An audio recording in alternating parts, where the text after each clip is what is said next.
Does that work? Yep. Okay, I call the meeting to order and adopt the agenda. It's 6:02. Be it resolved that the meeting be called to order and that the agenda of the meeting be adopted as circulated. Could I have a mover, please? Councilor Rochetti moves. Could I have a seconder? Councilor Patrick seconds. Any discussions? Hearing none, could I call for the vote? All in favor? Aye. All opposed? Nope, carried. Item number 3, addendums to the agenda. Be it resolved that council accepts, there's no addendums, none, okay, so we go down to opening remarks. So generally, I guess, I know this is, of course, the Ukrainians are celebrating their Christmas and New Year's this last week, so wish them all a Merry Christmas. Also, this, welcome that everybody's interested in this development, that we have such great turnout. Just ask for that your patience for it. And there is some remarks that I have here. We have many people here who have taken the time to come out and have registered to speak, and it is our goal to hear each one of you tonight. We would ask that each person be as concise as possible in their comments and restrict their comments only to the applicants before us.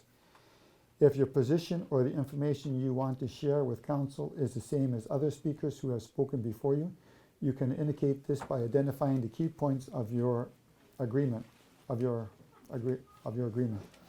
Lastly, we want to provide a respectful setting for all who wish to be heard here tonight, regardless of their position on the matter.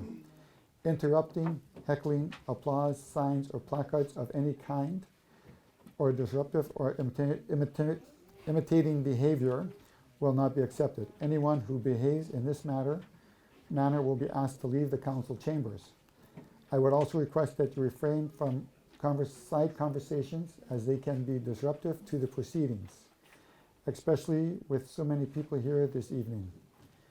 Please feel free to enter and exit council chambers as need be, but please do so as quietly as possible. Audio and video recordings of the meeting procedures are not permitted. And as a final reminder, please put all personal devices on silent. So now we go ahead, be it resolved that this meeting of council recess for the purpose of holding a hearing pursuant to section 74(1) of the Planning Act. Could I have a mover, please? So moved. Councilor Kaiba moves. Can I have a seconder? Councilor Bruschetti seconds it. Any comments? Hearing none, can I call for the vote? All in favor? Aye. Aye. All opposed? Carried. Let's see. I'm going to ask now for the planner, Mr. OJ, to present the report from the Red River Planning District.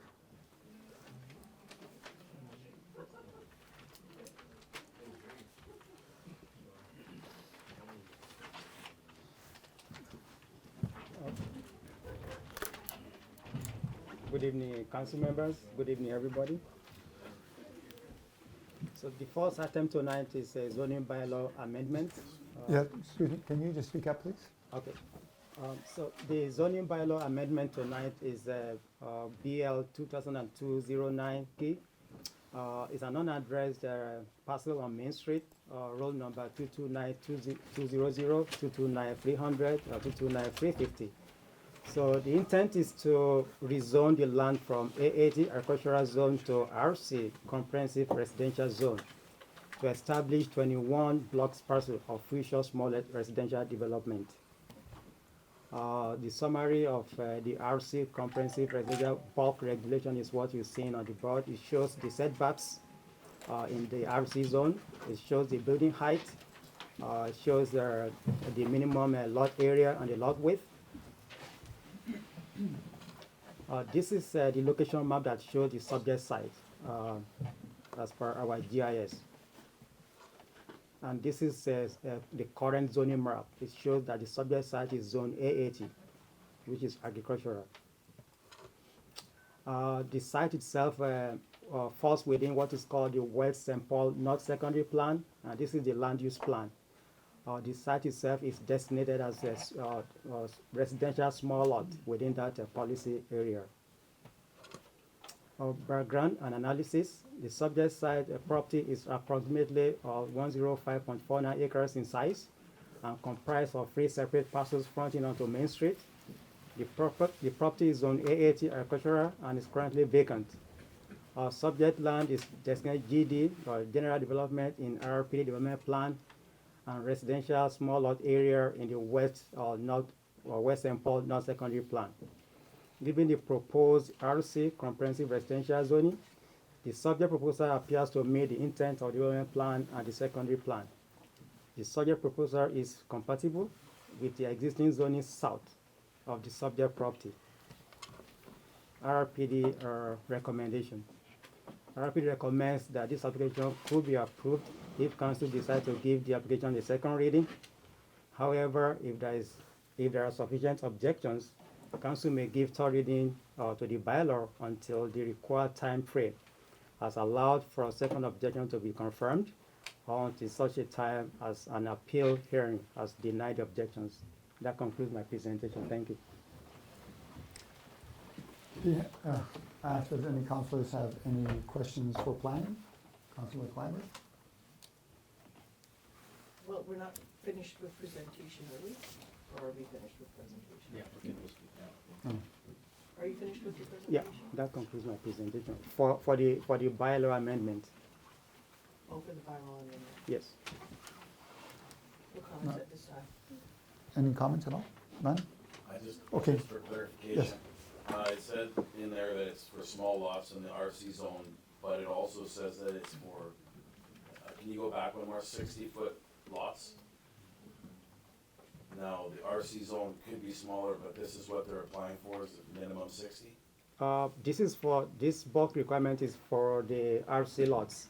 That is, the minimum lot width is 60, and the minimum lot area is 88,000 square foot. Okay, thanks for the clarification. Yep. Okay, so now, can the applicant, wants to address council? Let's come forward.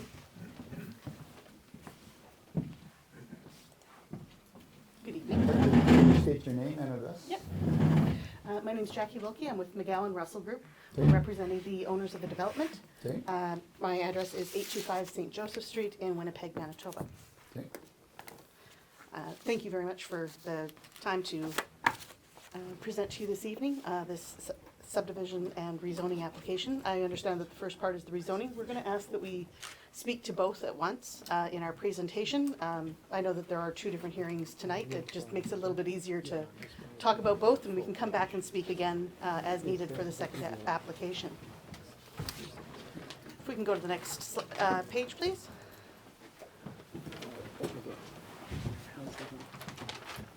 Oh, that's not. We're not starting off well. Yep, something has happened that is not the presentation that I have. Want to try this one?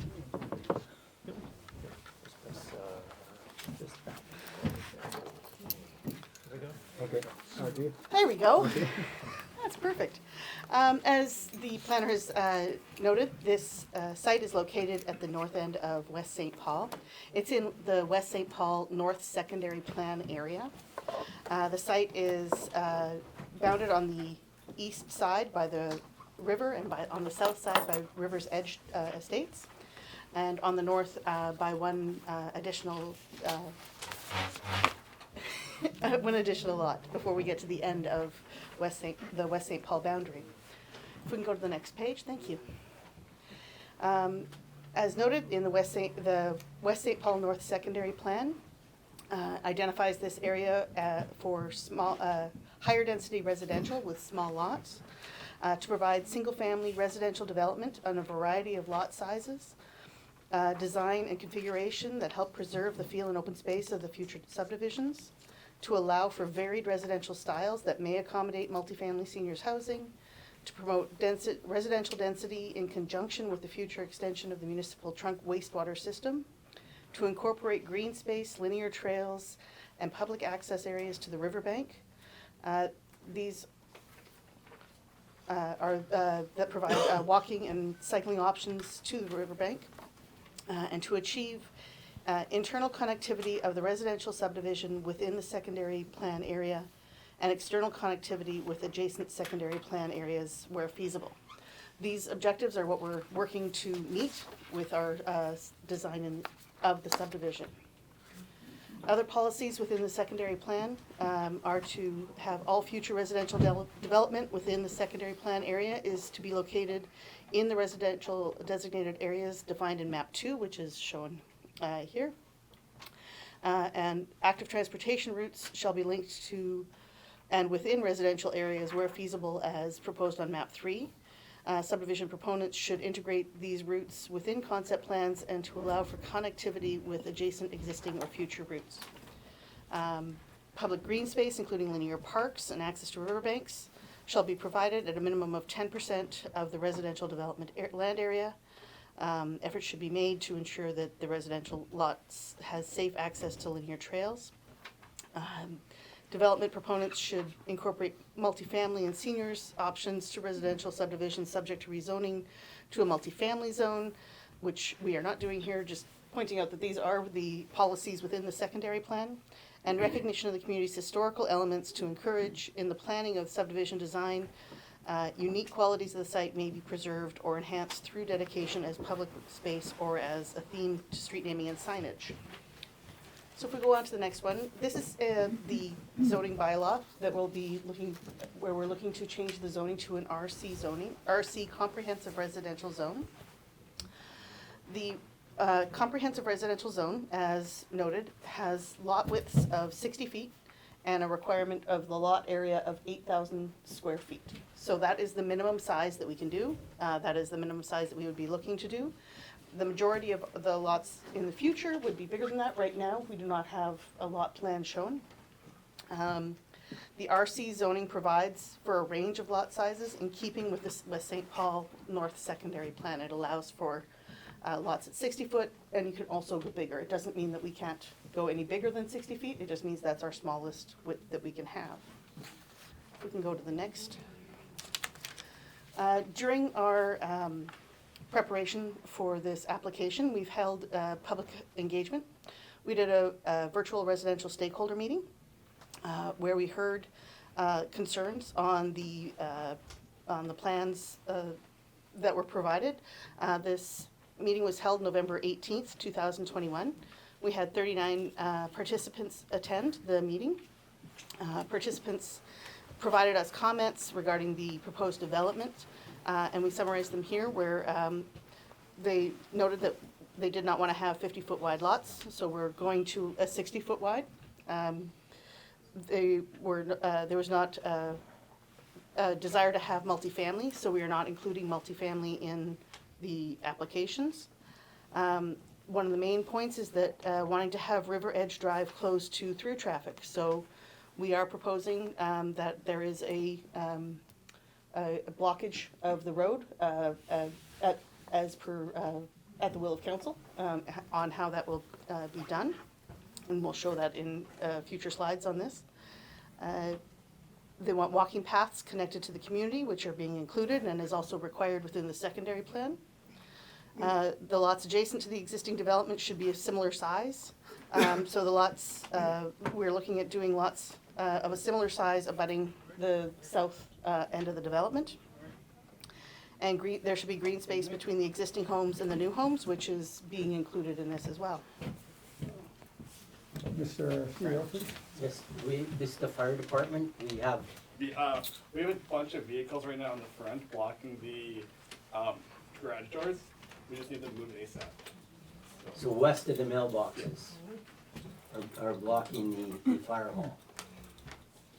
So we need to move those vehicles right now, please, if we can do that. People up there. Yeah. Okay, well, if anyone has a vehicle there right now, please move it. We appreciate that. Oh, these guys want to?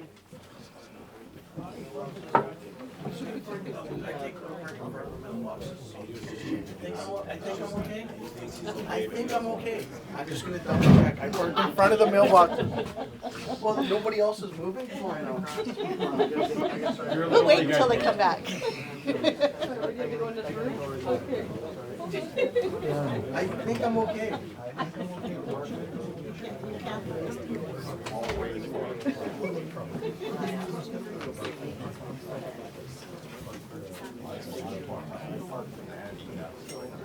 They're not similar, they're not the same.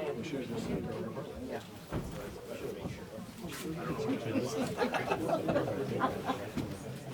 Yeah, what? Yeah, I know.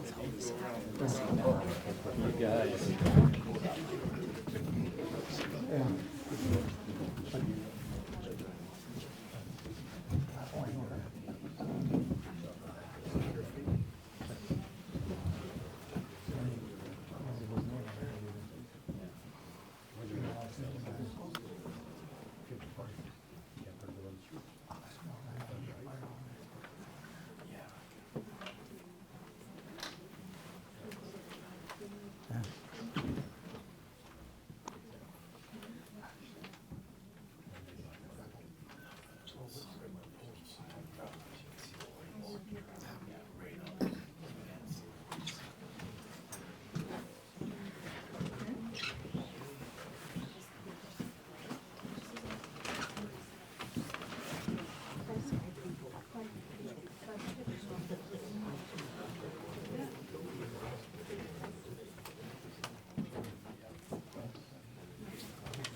I've asked, but I don't see anything.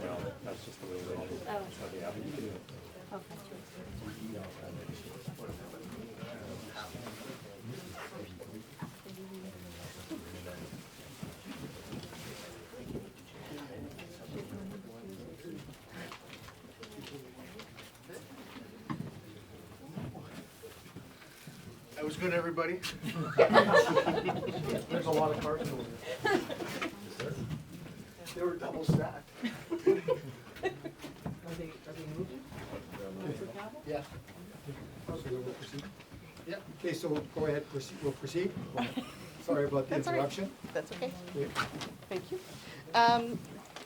So following this stakeholder meeting, we adjusted the conceptual plans and then had a public open house. If we can go to the next page.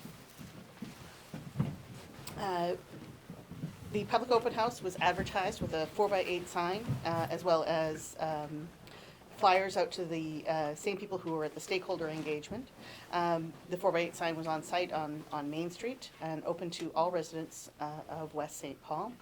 2 Zoom webinar sessions were held February 23rd, 2022. A total of 46 participants attended the public open houses. An online survey was made available and 18 surveys were completed. From this information that we gained through the open houses, lot sizes were concerned that there was a desire to have larger lots at 70 and 80 foot widths. For this, the conceptual plan that we've done has wider lots closer to the existing houses and along the river. Smaller lots are included further away from the existing houses at the 60-foot minimum size.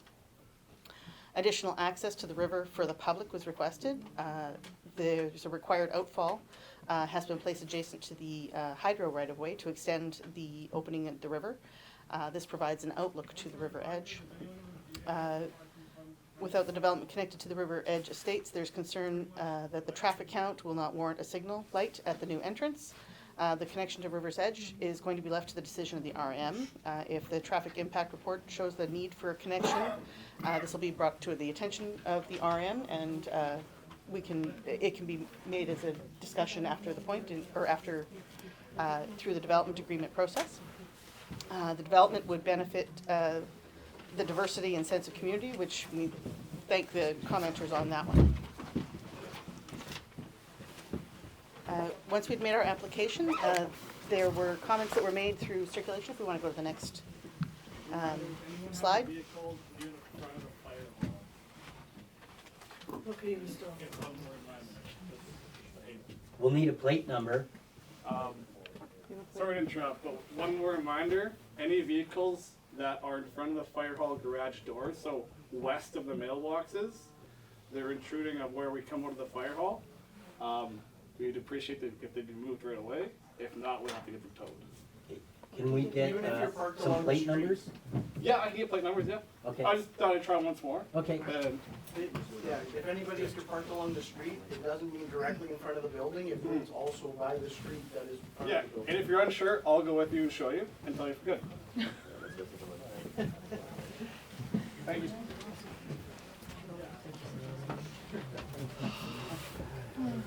If you want to start over from the comments of. That's okay, yeah, so Go ahead. it worked out. It's at the start of each slide. It all works out very well. Okay. So from the comments from circulation, the department comments that came in, Manitoba Infrastructure Highways Planning Design Branch, they had they wanted to have connectivity to the adjacent lands to the north. Verification that the plan conforms to the functional plan for the area, verification that the location of the new public road is located directly across from Parks Creek Drive, and this be submitted for review prior to final approval.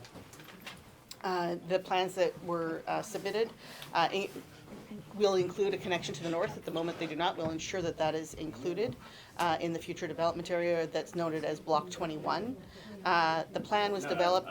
Just me, the cutoff, the last Quiet. Sorry, continue. The plan was developed with the engineering firm WSP to ensure it conforms with the functional plans for the area. The new access road is directly across from Park Street Creek Drive, and an updated plan will be submitted through RRP, River Planning District, to show that everything is in compliance. Excuse me just a minute. Mm-hmm. Mayor, could you get people back to this, because I'm having some. Okay, Should I just hold for a few bits? so we'll get you. Not a problem. Sure, that's what we want. It's gonna announce the plate numbers. Yes. Okay, Infinity White SUV, BEDI BP, plate number. Betty BP. Okay, and the other one is blue Ford Escape, AXW 262. Please. I'll show you where to park otherwise. Thank you very much.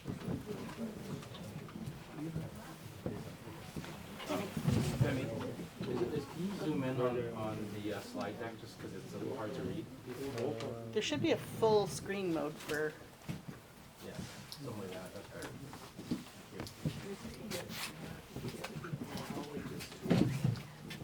Limit their comments so that we can hear presenters, because I'm having trouble. I've got like the learning to do, so. Oh, you're on? Thank you very much. Are you leaving now? Well, we, that's right.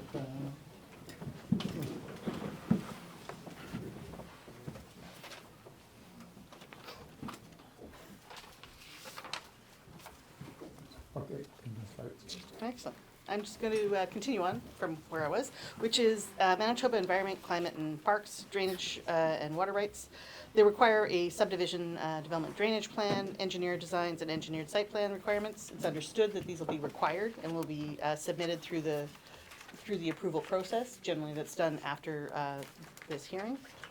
Manitoba Infrastructure, Hydrological Forecasting and Water Management. Any new owner of the subdivided land should be made aware of the Lower Red River designated flood area. The development is planned with construction above the flood protection level, and all lots purchasers along the river will have information included on the flood area. Winnipeg Land Titles Office, as a result of the public roads and public reserves, please have the encumbrances sign the milers, which is of course going to need to be happening. There's also a road closing bylaw that is required for an old road allowance that's on the property, 2 road allowances, so the road closing condition will be done as part of the approvals of this subdivision. From the RM of West St. Paul, there's a number of conditions and comments that came in, all of which the items of the West, from the RM of West St. Paul will be addressed and included in the development agreement. From Historic Resource Branch, Archaeological Assessment Unit, there was a note that said multiple parish buildings, cart trails, and archaeological sites are also located in the area adjacent to the Red River Travel Corridor. These factors, although not exclusive to the analysis, include reason to believe that any future planned ground disturbance activity and/or development within the area has the potential to impact heritage resources. So there are concerns. There was a archaeological report that was submitted with the application, and it has recommendations that are going to be followed. Specifically that it's recommended that no further mitigation is required on the land unless extensive modification to the area 40 meters back from the current river bank is planned, which it is not. And this is where the bulk of the evidence of the early post-contact and late pre-contact contents of the site are preserved. It's recommended that the riverbank be stabilized, which it will need to be done as part of this development as well. Recommended that the efforts be made by the developer to contribute to public interest in the understanding of the archaeological heritage by recognizing the significance of this and other nearby locations, which can definitely be worked on with the RM in the form of information panels within the development or parts of the public reserve. It's recommended that monitoring of development and development impact on heritage resources occur at 2 levels. Minimize potential impact on the area from the old river terrace to the river edge as a whole, and specifically from the 40 meters back from the riverbank, which it will not be impacted by the development within the lots, and we'll be able to show you that a little bit better on the plans. And 2, during the component construction phase, recommend that monitoring of subsurface activity during construction should occur, which will also be part of the construction process. If we want to go to the next page. This plan, we'll need to zoom out a little bit there because it needs to show the whole thing. The proposed subdivision and rezoning will establish the road layout for the development, the location of parks, and blocks for single-family development in the future. So that's what you're seeing on this plan right now, where the roads are coming in and will be opened, and the areas for public reserve will be established, as well as the block areas for future individual lots. So if we go on to the next plan, next page, this is the conceptual development plan for the area, where we are right now with the future lot sizes. So lots backing onto Mariners Trail are at 70 feet by 135 feet, which those are shown in the light brown. There's also a public reserve running along the back so that there's a buffer between the existing residential and the new, with a walkway trail system connecting up so that everyone has access to the trail system to meet the secondary plan requirements. The internal lots are set at 60 feet minimum and range from 60 feet to 69 feet and have a depth ranging from 126 to 175 feet depending on the location that they're in. And all lots are over the 8,000 square foot minimum requirement. The river lots are in excess of 32,000 square feet with width ranging from 75 feet to 90 feet. The setback line that's shown on the plan that is sort of the curving line is the 40 meters back from the river's edge that you can see that is quite far back on all of the properties. And then there's a straight line that you see on there that is the flood protection level. So it, again, allows for, it's sort of at the top of bank, so the developable area is up closer to the road. There's quite a bit of all of the lots that are not going to be within a developable space, so they'll just be naturalized. Are you talking about just those? The 2 lines that run along the river there, yeah, so the one that mirrors the river is the 40 meter back one. Okay. And then the one that's straight is the flood protection line. So nothing can be built south or towards the river of that. Okay. So that 40 meters back is protected both by the flood protection and also by the archaeological recommendations. If we want to go to the next one, it just has some details of the plan.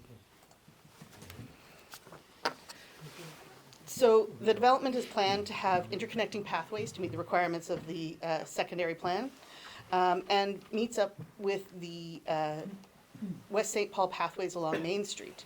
And it goes through the community. The land has been dedicated along Main Street that is generous and exceeds the land that's been established to the south of this area, so that there's a little bit more room for planting as well as the pathway.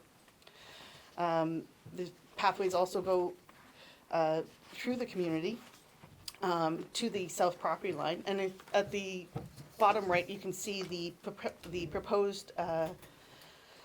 There's a right-of-way connection for River Edge Drive, but we're proposing that we have it as a dead end, based on the information that came from the community. Again, that would be up to the RM to make that decision, whether or not they want to have the connection for the roadway, or if they want to have it as closed, as we're showing here, with just a pathway connection between the two communities, so that there still is that opportunity at any time in the future, that if it needs to be opened, the RM can keep that road opened. If we want to go to the next slide. A few more detailed plans. So we have public reserves are planned for the development and include a large area with an active recreation field for room for a soccer field in the middle, and possibly another mini soccer field. And then also a smaller passive park with a playground, so that we have multiple options for recreation within this area, as well as the interconnected pathways that run both east-west and north-south through the development. Next slide. The last part we'd like to talk about is the future development area. This is the north west corner of the site. It hasn't been shown on the conceptual plan as lotted out, in that it will be the very last portion of the development to be developed. It'll have the connection for the road that goes through. And the site has the potential, if in the future, at the end of the rest of the site being developed, the community determines that it would be appropriate to have some sort of multifamily, it would be a good spot for seniors condo. If not, there's sufficient size in this area to do the same sort of bay as you saw, as was on the other side of the main entrance road. It would be lotted out exactly, almost the exact same way. So you'd have a bay that goes around with lots facing both east and west in the middle. So there's sufficient room to do either of those options, but we just haven't come to that conclusion yet. We want to have some more time and some more discussion with the RM over the time of the development of the rest of the project. And so if we just go to my last slide. So our next steps, we're sitting at the public hearing for the rezoning and subdivision into blocks. Once we've completed this, there'll be a development agreement for this portion of it. And then in the future, there'll be subdivision into the individual lots once we have had the plan approved from this stage. And we want to thank you for your time, and have any questions. The owner will also be speaking tonight as well. Is the owner here? Yes. Oh, you're the, okay. Okay, so I asked the councilors, do you have any questions for the applicant? Okay, if I call you Jackie? You may. Councilor Clyburn? The road to River's Edge that Mhm. you're proposing to block it off? That was based on the input from the community. We are showing it as a open right-of-way, but not developing the actual road surface itself. But again, that is completely up to the RM as to how that is developed. Okay. And what is the residual on, you've got some of it developed and you've got some of it undeveloped. What is the undeveloped residual, Un- acre-wise? Undeveloped residual being the future development piece? Yeah. 11 or 20? 11 acres, sorry. So what is the proposed development piece then, acre-wise? Well, for right now, we're asking for all of it for the 21 lots right now for this application. All 21 lots are being subdivided. So it is part of the development. We just aren't looking at doing a conceptual design for the lotting at this point in time. So it is within our 105 acres that we're doing right now. So the total of all of the land is 105? 105.46. Sorry, I should have those numbers off the top of my head.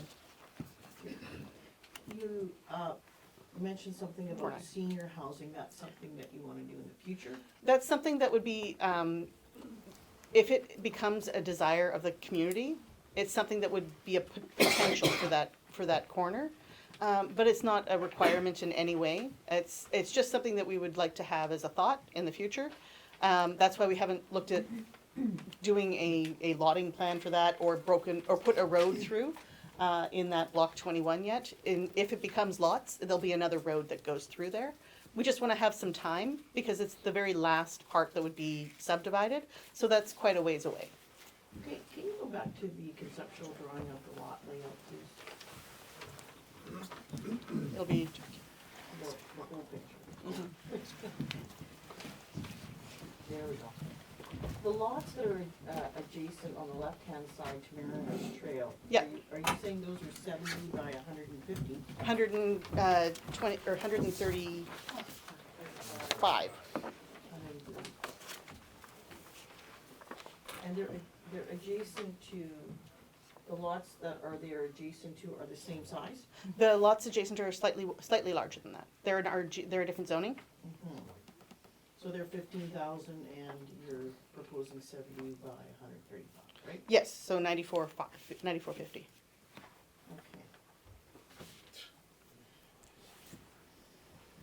Okay, and are any lots, the ones on the river are 15,000 square feet, but what you're saying, they're 15,000 square feet? They're over 30, most of them are over 32,000. 32,000, but they can only use half. They're still owning, it doesn't matter if they can use it all, it's the size of the lot, right? It's, the bottom part of the lot is considered, will be protected, so, Right. and So- it's, Okay, so what you're saying is where those lines are, that's basically the protected area underneath there, right? Yes. Which reduces the amount of footprint, right? the amount of footprint, the amount of building area? Yeah. Yes, the amount of building area will be up to the top end. Okay. Okay, and the orange are 60 feet? Between 60 and 69 feet, yes. Okay, so the orange is 60 to 69.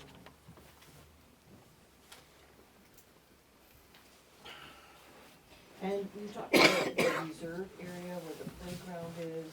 Mm-hmm.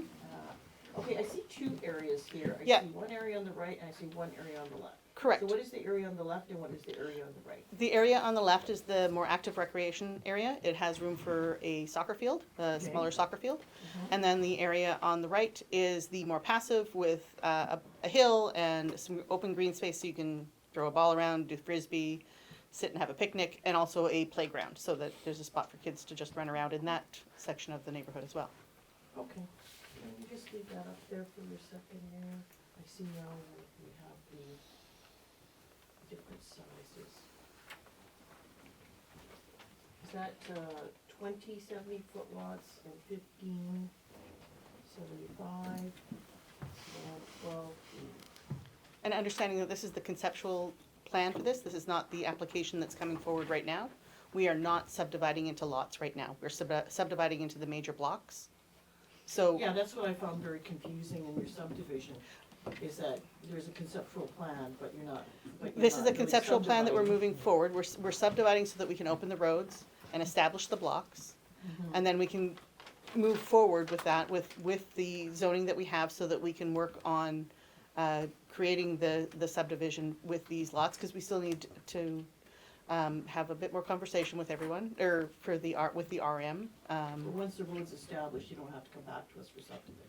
We have to come back for the lot subdivision, yes. So you have to come back for lots of. Yes, Yes. of course, On all, the entire. every single time. Okay, can you speak to that? Yeah, so what is before council this evening is just the creation of 21 blocks. And that is the subdivision to create 21 blocks. So the applicant will come back in future to create maybe it's 200, 230, 240 lots, small lots. Okay. Yeah. All right, thank you. I think that's all, so the pathways in here that you Mhm. mentioned are not paved, they're all, They'll be to the RM standard, so right now it's limestone is the RM standard. 3/4 or 1/4? 3/4 down or 1/4 down? It's whatever is required in the development agreement.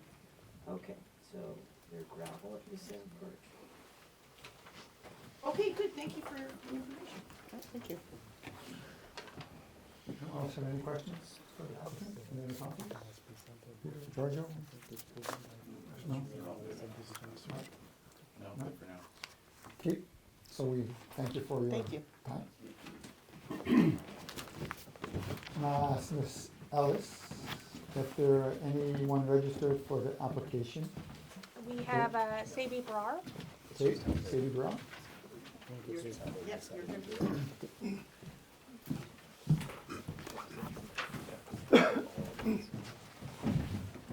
thank you very much. State your name and address for the record, Yes. please. Sabi Brar, S-A-B-I-E, B-R-A-R, at 43 Bonnie Lane, B-O-N-N-I-E, Winnipeg, Manitoba. Okay, does council have any questions from Mr. Brown, Sadie Brown? Any question? Yeah, Ms. Is it contemplated that this development will have municipal water and sewer? Yes, sir. And just further on in terms of the 21 blocks, we're looking at the 21 blocks, and as I think it was stated by Ms. Radke, that the minimum is, I think, 60-foot lots. You can go bigger, but your minimum is 60-foot lots for all the 21 blocks. That's correct. Under the RC zoning, that's what's allowed as part of the secondary plan. Correct. And just to clarify, on the upper northwest corner, when we say condos, we don't mean high-rise condos, it's bungalow-style condos, just like Bridger Farms.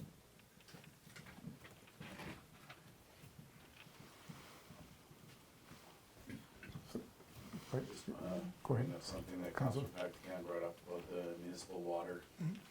So we don't have lines running out there. They're running up to River Springs, River Crest area. Correct. How are you contemplating getting the water there that we don't have lines running out there? Well, we would be, as a part of the DA, we would be bringing that up to our site. And from that, other sites can benefit as well, because we are pretty much the extreme of West St. Paul. So we will be, it's part of the RRPD recommendation, that we're gonna be trenching it from River Springs to the site. Okay, so at the cost of you as the developer. Yes, sir.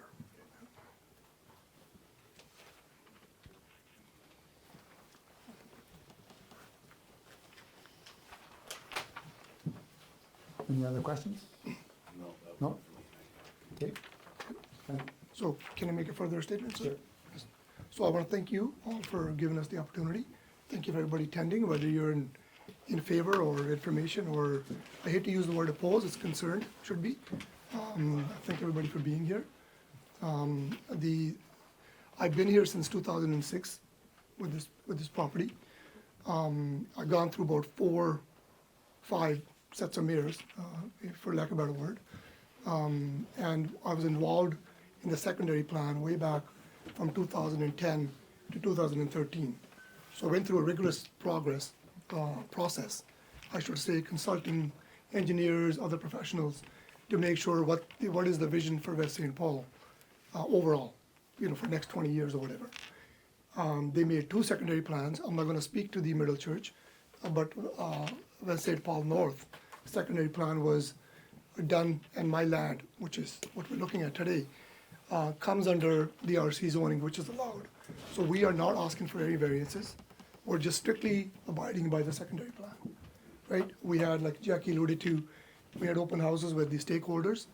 In the first open house, we just came with a blank piece of paper saying, what do you guys want, right? We listened to everything except one item, which was the pond. So second go around, we had the pond in there, because according to the engineers, they wanted some kind of drainage reserve. So we put the pond in there. In the second Zoom meeting we had, people were concerned about the pond and mosquitoes. We heard from the RM that it's a maintenance issue. So I went back to the engineers saying, okay, what is it gonna cost me to get rid of the pond? They came back with a number, said, we have to oversize the pipes, and we can do that. So I said, okay, let's get it done. Everybody during the open houses was, the main thing that, the theme was, close the road, no multifamily, no side-by-sides, forget the 58-foot lots, it's gotta be minimum 60, right? There's one person who wanted exactly mirror as the river's edge, which is, which is kind of contrary to the secondary plan. So we're abiding by almost everything that people of West St. Paul wanted in this development. We always refer to as West St. Paul residents.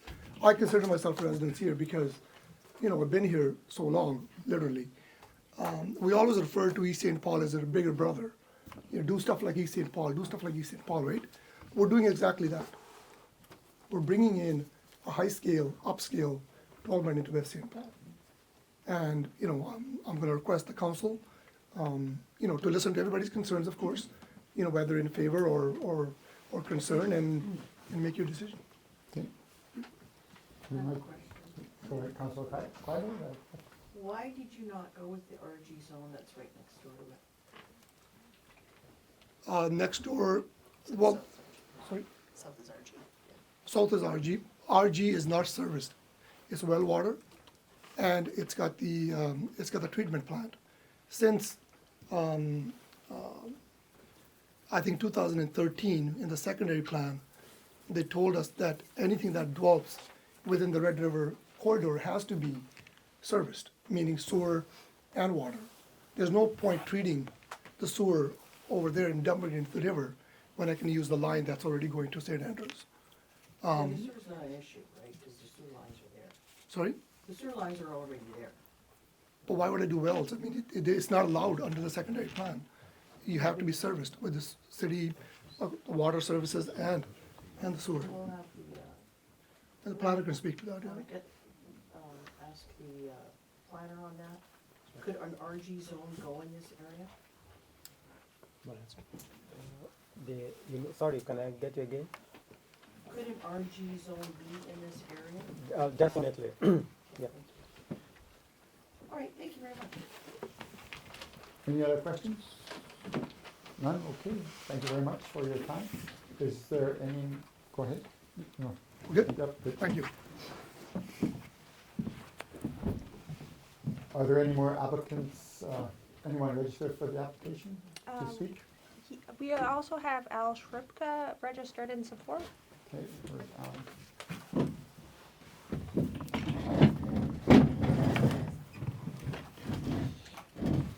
Thank you, Mr. Chairman. Can you state your name and address, please? My name is Al Shrupka. Yeah. I live at 14 Shannon Bay in the Riverdale subdivision in West St. Paul. Okay, thank And you. I have resided there for the past, I think it's 18 years, prior to that in St. Andrews. Now, my involvement with this particular, or my knowledge base with this particular piece of property goes back to 1981, when I was appointed by the St. Andrews Council to the ARC Red River Corridor Group. And that group was entrusted with identifying and preserving historic sites from the West St. Paul southern boundary through to the town of Selkirk. And then subsequently, we were entrusted with developing all the way to the creeks. Anyway, having served there on that committee, we had some $13.75 million at our disposal to identify sites of historic significance and to preserve those sites of historic significance.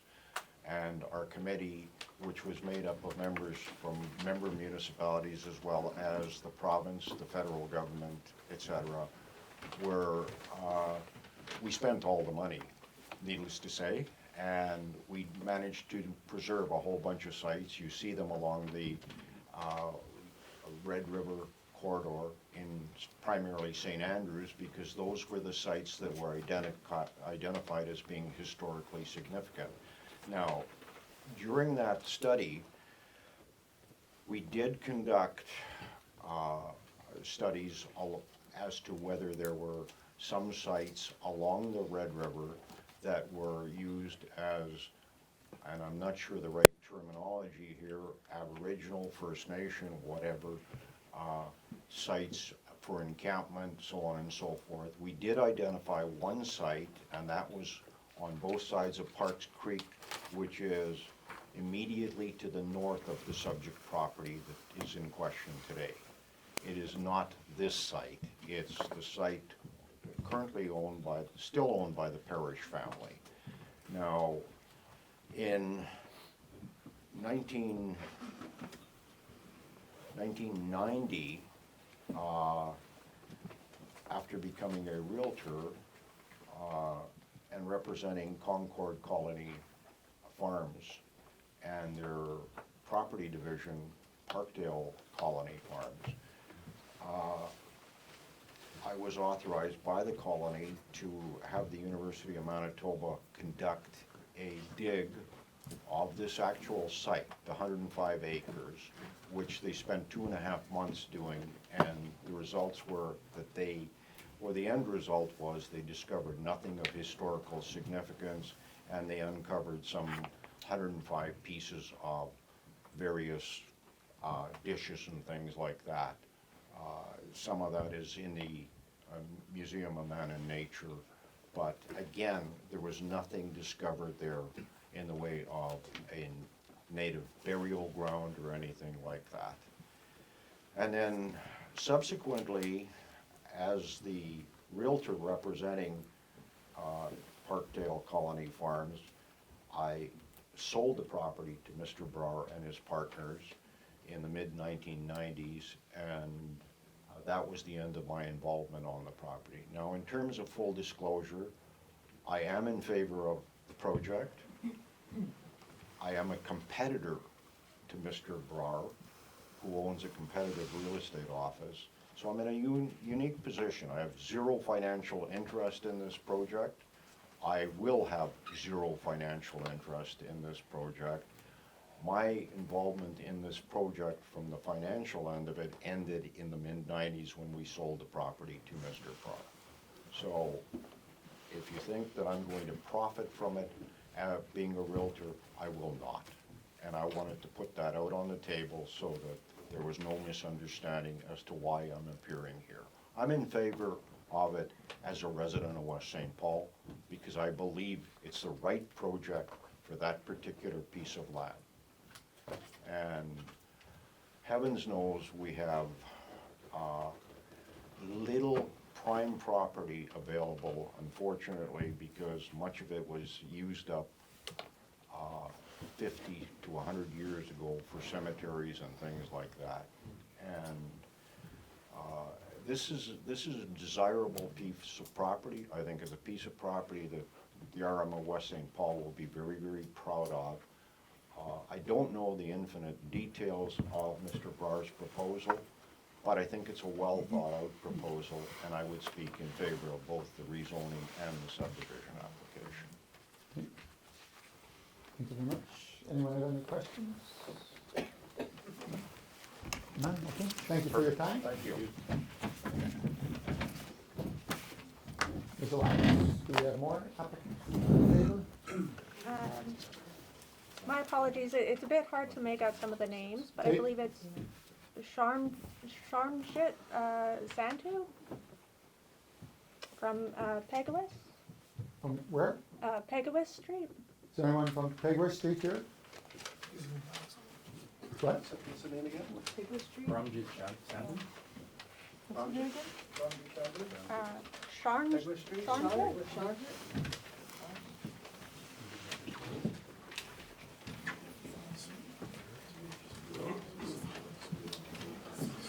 Yeah. Is this Elias? He's gone. You got it? Okay. Anyone else? Supinder Mohi? Yep. You wish to speak? Yeah, you wish to speak or no? No, registered in support? Okay. Harminder Dillon, registered in favor. Holquant Singh Brar, I believe. He's outside. Harminder Dillon? Amanda Dillon?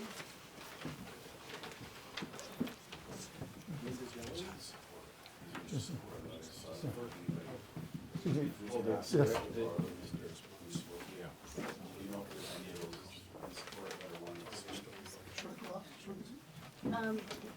Who's registered for, do we know if they want to speak, or are they just in support? There's gonna be some that wanna speak. Should we just ask who wants to speak? Yeah, let's Yes. let's just go through the names just to be sure. We have Raminder Dahlia. Walia. Thank you. No problem. You wish to speak? Yeah, very briefly. Okay, come back front, please. And excuse me. Thank you. Thank you, Mark. So, it's not going to be elaborate.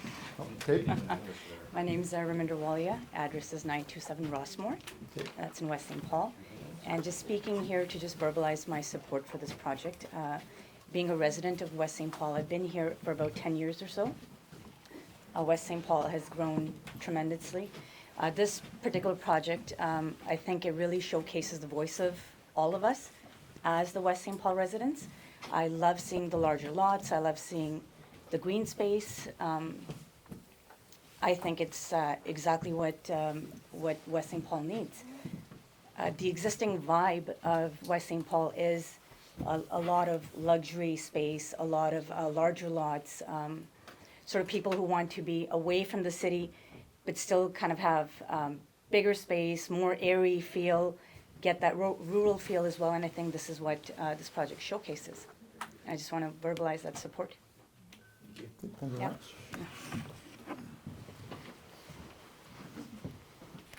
We have Sunil Aurora registered in support. So Neil? Yeah, thank you. Oh, you want us to speak? No. Okay, so Neil, thank you. Vlad Mostico. Support here. Rajwant Brar. You wish to speak? No, No? Thank you. I believe it's Gurdev Dowell. In favor?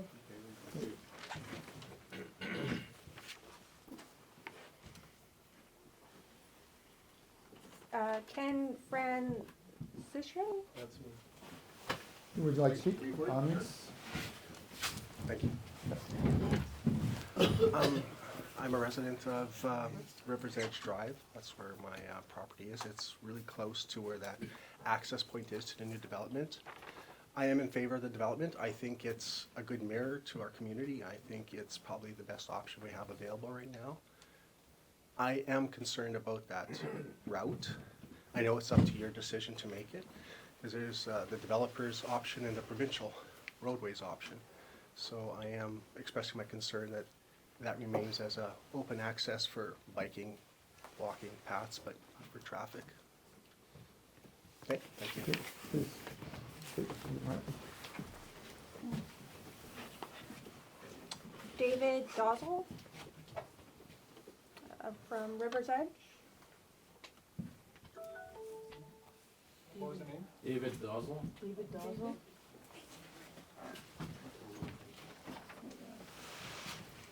Hi, David Dozwa. I'm on the property right beside the development. Generally, I think I'm in favor of it. I just would like to make sure such a plan would stay as proposed. I don't know with the RC and the RG whether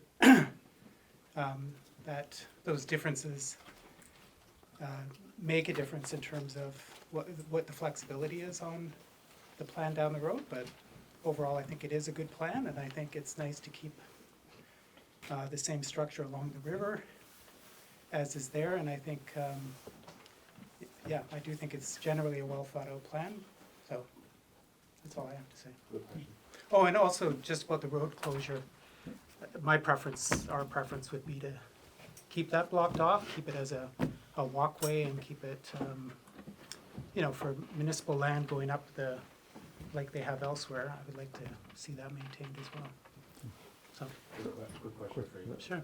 Were you part of the previous presentations or public engagement? I was involved in the first one. The second one I didn't hear word of, but the first one I was at. Were some of your ideas implemented? Felt like they were heard, yes. Good to hear. Yeah. Just hold on 1 minute. Yep. I just want to clarify the road closure part. Yeah. It was said also by Ken, you know, like walkways, that kind of stuff, but also keeping it as a emergency access, say one of the accesses to River's Edge or to, sorry, I'm losing the name here. If they can't get in and out, emergency traffic could be moved through in and out of there with removable boulders, that kind of stuff for a safety aspect. Sure. And you asked about the difference from RC. Yeah, I just don't understand that difference. Yep. The RG would allow them to pop 200 and So the How many RC lots? is, the RC is, 230. if it was RG, they'd be able to pop a well in every one of those homes, which would, I would have more concerns that it's by the river, and then also you're, putting that many more wells into that area. So it doesn't have to do with, size, zoning sizes, it has to do more with, Well, it would be fewer lots with the RG just because of the size, but it would still be well over 150 wells in that area. Just to clarify Yeah, that, thanks. that point Appreciate for it. you there, so. yeah, thank you. Quick, wait one more. Yeah. I'm popular with questions today. You're on River's Edge, right? So you're right on the river? Yes, we're right beside right on the river, right beside the proposal. Okay, Yeah. so the lots that are beside you are. The same first size green as one yours? is, yeah, it looks like it would be the same sizes, yeah. Oh, thank you. Yep. You don't have a question? No. Okay. Thanks. We have Andrea Petrowski registered in support. Andrea Petrowski. No, that's okay. Okay. Same Thank you. thing. Thank you. Ranjit Dollywall, it looks like. Say your name again, please. Ranjit Ranjit Dollywall. Dollywall.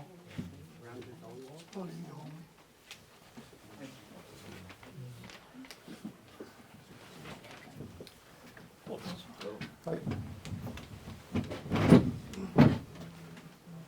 Go ahead. So looking at, Sorry, name and address for the record, please. What's your name and, my name is Ramjeet Dollywall. your address? I'm at 2 Larkspur Drive, Winnipeg. In Winnipeg? Sorry, Can you say the street name again, please? Larkspur, Or Larkspur? Larkspur Drive. Okay. Yes. Okay. Go ahead.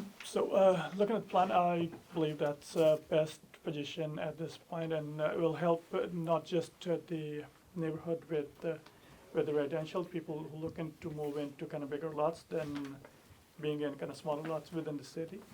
At the same time, also help with the revenue for the RM as well. The number of units moving in will become more revenue stream as well, and establishing the RM with more money, which will generate more resources as well. Anyone have any questions? No, none, okay, thank you very much. Arvinder Shahal. In favor? Satnam Singh. Satnam Singh.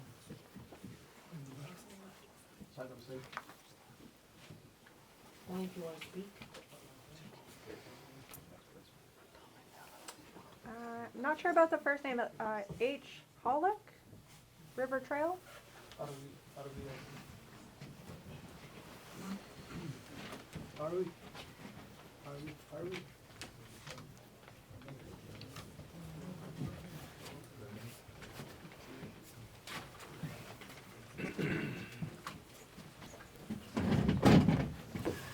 State your name and address, please. Harvey Rollick, 204 River Trail Drive. Okay. Did you want to, it's just if you wanted to speak, did you want to speak? No, they called me over, but See but what I, happens when you're in the back. I was in the back, I didn't hear anything, but I agree with everything going on. Thank you. Like seeing on the pavement. Easy enough. Thanks, guys. Sohan Warha. Sohan what? It looks like Warha. Sohan Warha? Warha.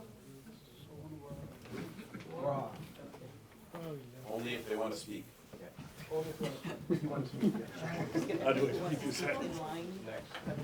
Gurdeep Thehi? Thehi, Theathi, it looks like. Pardeep, okay, Pardeep Decky? No. Okay, next. Bridgman, Arinder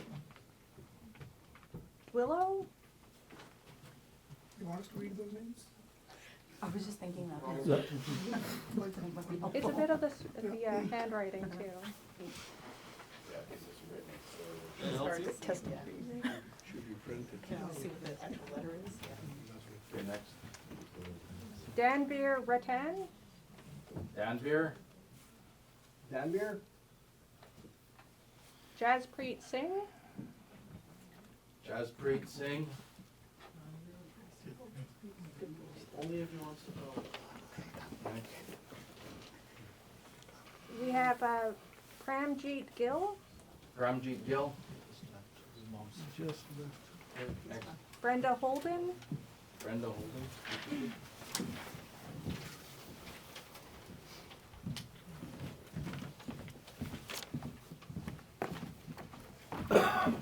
Hi, Name and address, please.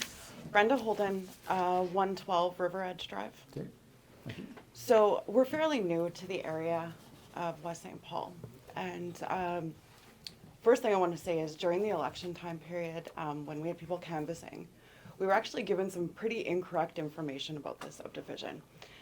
And it had gotten back to Sabby, and I'll say he came and knocked on my door personally to ensure that the lots were going to be mirrored very similar to River's Edge. He even spoke as to keeping that area closed off, so it wasn't a thoroughfare being used for people to cut through. There was the concern about the wells and bringing that it's not zoned in that and that he's running water at his cost. There's no issue with the wells drying up, too many wells in that area. He's been nothing but straightforward about it and answered all questions about it. There's 230 lots that are proposed as it stands right now. It's gonna add significant property tax income to the RM. And it gives people the opportunity to actually to be able to live somewhat close to the city, but still have the option to have the larger lot. I know when we were looking, that's what we were specifically looking for. We didn't wanna be in a subdivision where every house was the exact same house, So we're in support of it, my husband and I. Thank you. Just hold on. Any questions? None? Okay. Over this way.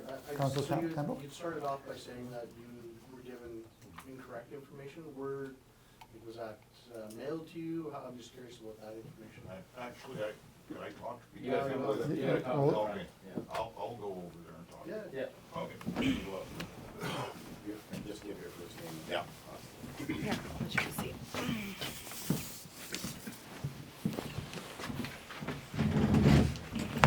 Frank Jezik, 112 River Edge Drive. Dorothy came to my driveway, told me you can't vote for him because it's gonna be 40-foot lots. The road is gonna be crazy traffic, Frank, because he's gonna leave that entrance open, so you guys are gonna deal with crazy traffic.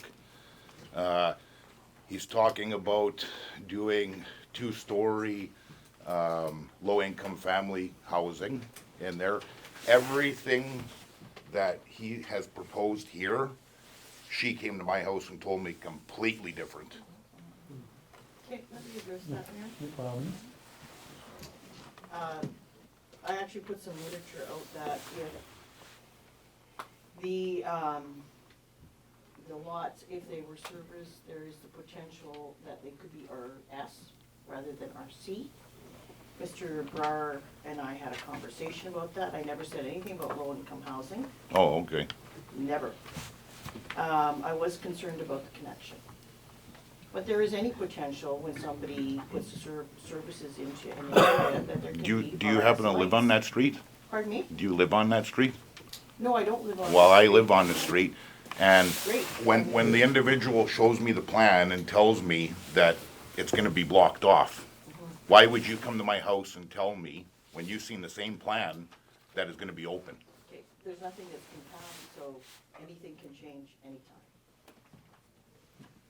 So you didn't tell me and my wife about the low-income housing, No, two-story? I never said anything about Okay, low-income housing. okay. I have a hard time understanding why you have a job up here, to be perfectly honest. That's enough. Uncalled for. You got it, Sir, seriously. You wanna leave? I'm out, yeah. Okay, That's then- what I have to say. I wish you luck, you're doing a good thing. Okay, next one, please. H. Singh, Marigold Road. Okay. Oh, just wait a minute, Pat. So there's, He's right here. okay, You're good? Okay, next. Hertaj Singh.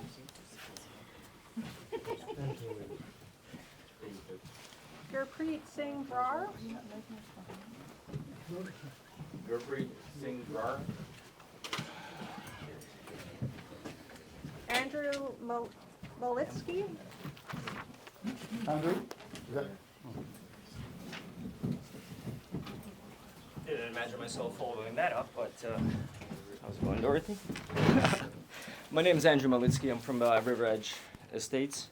Cannot speak on the previous gentleman or the Dorothy, but I can speak on Savvy and all the residents that live at River Edge and all the concerns that they brought up. I've been a part of the 2 virtual meetings. Most of the concerns have been addressed, and such as high rises, low income, etc. Yes, it would be nice to keep the pathway closed to the existing River Edge Estates, but I do not see why the current development should not proceed. It will bring nice, vibrant residency to the area. And as I said before, the developer has addressed and accommodated most of the concerns. So yeah, let's keep it positive. Let's no fights and keep going. thank you very much. Thank you for your time. Does anyone got any questions? I have a question. Oh, you have, all right. You said that most of your concerns were addressed, what concerns were not addressed? Well, I don't know, because nothing ever gets addressed 100% of the time. I don't keep a track record I of. just wanted to know if you had any further. Oh, none of mine. Everything as far as for the development of the area, big lots, no retirement homes, no multi-story. Everything was addressed, and it's reflected in the current secondary proposed plan. But as far as other gentlemen, whatever is going on, obviously not everything gets addressed. That's what I meant. Thank you. Next. Andrew Dollywall. Pardon me, Verpal Dollywall. What was the first one? Verpal. Verpal Volleyball? Pine Cove. Pine Cove? Okay, next. Aaron Dubnikoff. Aaron Dubnikoff? Yeah, that's me. Okay.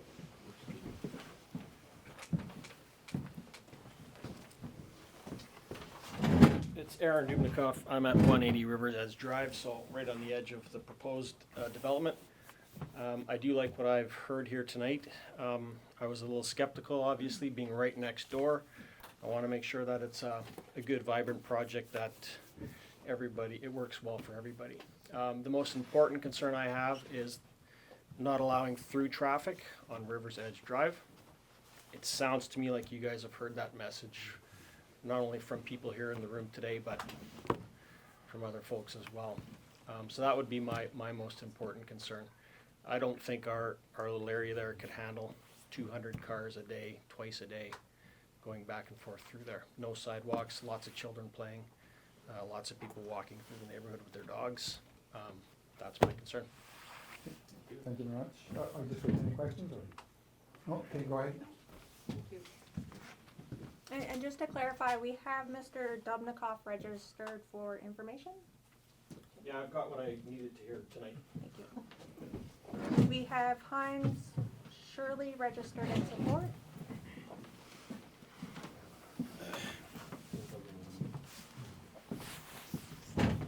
Hello, my name is Heinz Shirley. I live at 173 River Edge Drive, 3 houses from the proposed development on the river.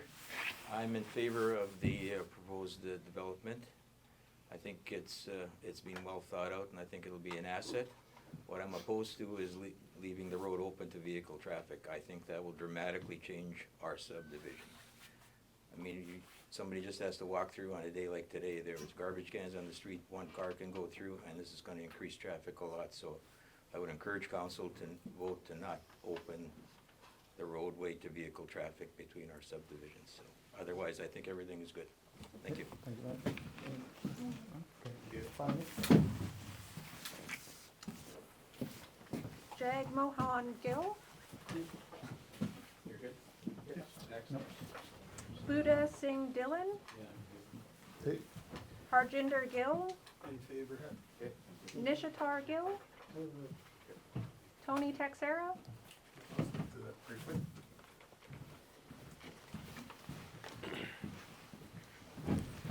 Evening, my name is Good Tony evening. Texera, 246 River Road, St. Andrews. Since I've been in West St. Paul, either as a resident and currently business owner since the late 80s, and have had the benefit of seeing West St. Paul evolve over time.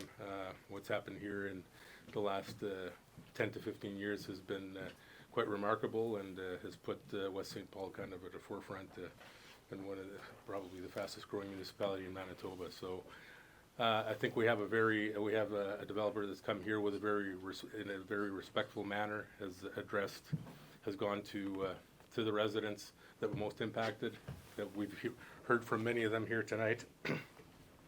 And it seems like there's only one very minor concern is about that roadway, which they've listened and they've addressed all those points.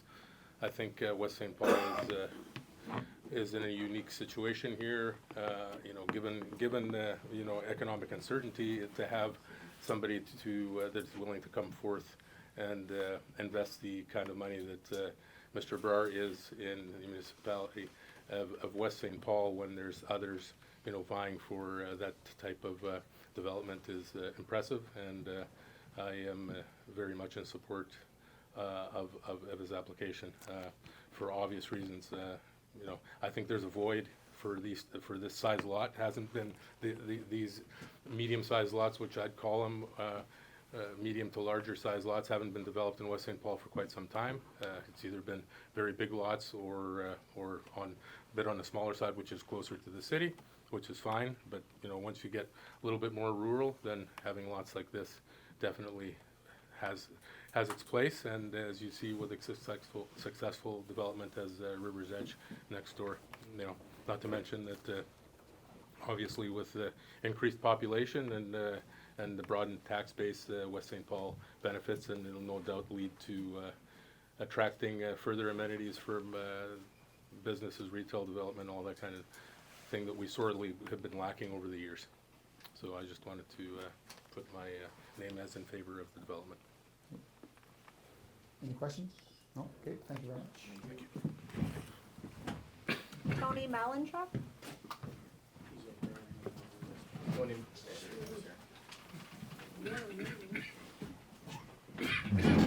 Thank you for letting me speak.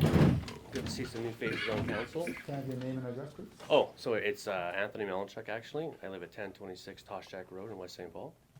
Okay, thank you. I'm here as support for Sabi and the development that he's proposing.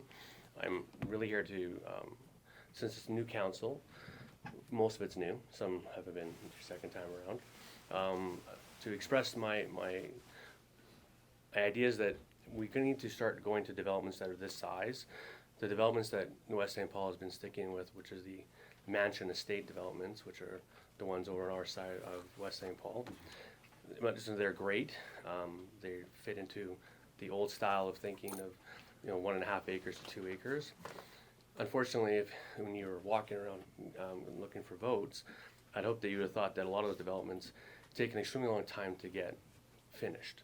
They either sit empty for a long time, or the houses are built and a lot of that cost burden of building those big houses, the yards never get finished, or take maybe another decade to finally get finished.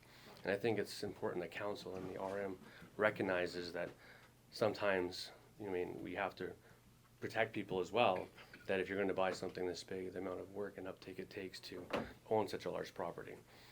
a lot of the older developments that are that size, that have been there for 30 years, have automatically matured over time with trees that are surrounding them, or just grass has finally grown. But these newer developments, they upwards of $100,000 to finish their yards. They just don't either have the money or the time or energy, and then they realize the amount of upkeep that particular size property requires. So I think it's important that the RM recognizes that when developers come with much more manageable yard sizes, it's easier to fence yards like that. It's easier to spend the landscaping money it takes to keep that investment at that higher level than it is to build a big house with, on a bare piece of land with no trees and no real way of, putting up fences without making it an eyesore by itself. And hence that's why most people don't do it, because they don't want to be the person with a 1.5 acre fence all the way around it, and it doesn't look appealing, such as myself. So I just feel that it's important that this new council understands that developments like Sabi and his group are representing are hopefully a good shift of thinking of the RM and going that way with the sizes, because we have to protect people. And I think the Legends River's Edge is probably, in my opinion, I've only been here for 10 years, but I've had family that have bought and sold houses in there. I think it is probably one of the quintessential developments that West St. Paul has ever done. I think it's perfect. I think it's beautiful. There's a psychology to that where people really want to be around other people. They want to be able to walk their dogs. They want to be able to walk their kids to the parks. And when you start building 1.5 acre mansions with essentially chip sealed coat roads or just gravel roads, such as the ones in our area, that kind of disconnect doesn't happen, or that connect doesn't happen. They become much more disconnected. And you don't see people really walking. If they are walking, then people complain that you're driving by them too fast because it's, it's a 3.5 mile road. So I really think that a broken up design and fairly good sized still lots that consider it to be still a country feel, such as River's Edge, is something that this council and the RM should start moving towards.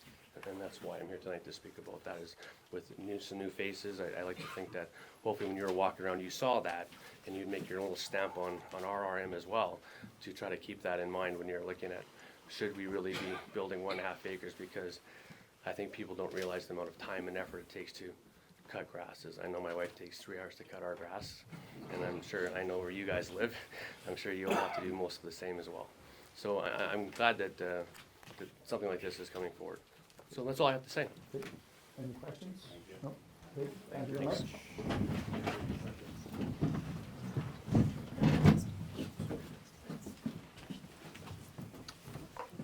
Jaswant Sidhu. Jaswant Sidhu. Looks like Mukhtiar Shahal. Long Baldev Betty.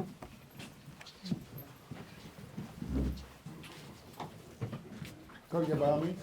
Come on.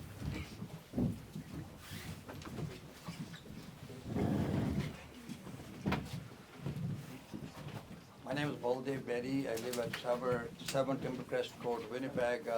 Hold it. Yep, just pause for a minute. Sorry. Okay, thank you. My name is Baldev Betty. I live at 7 Timbercrest Road, Winnipeg.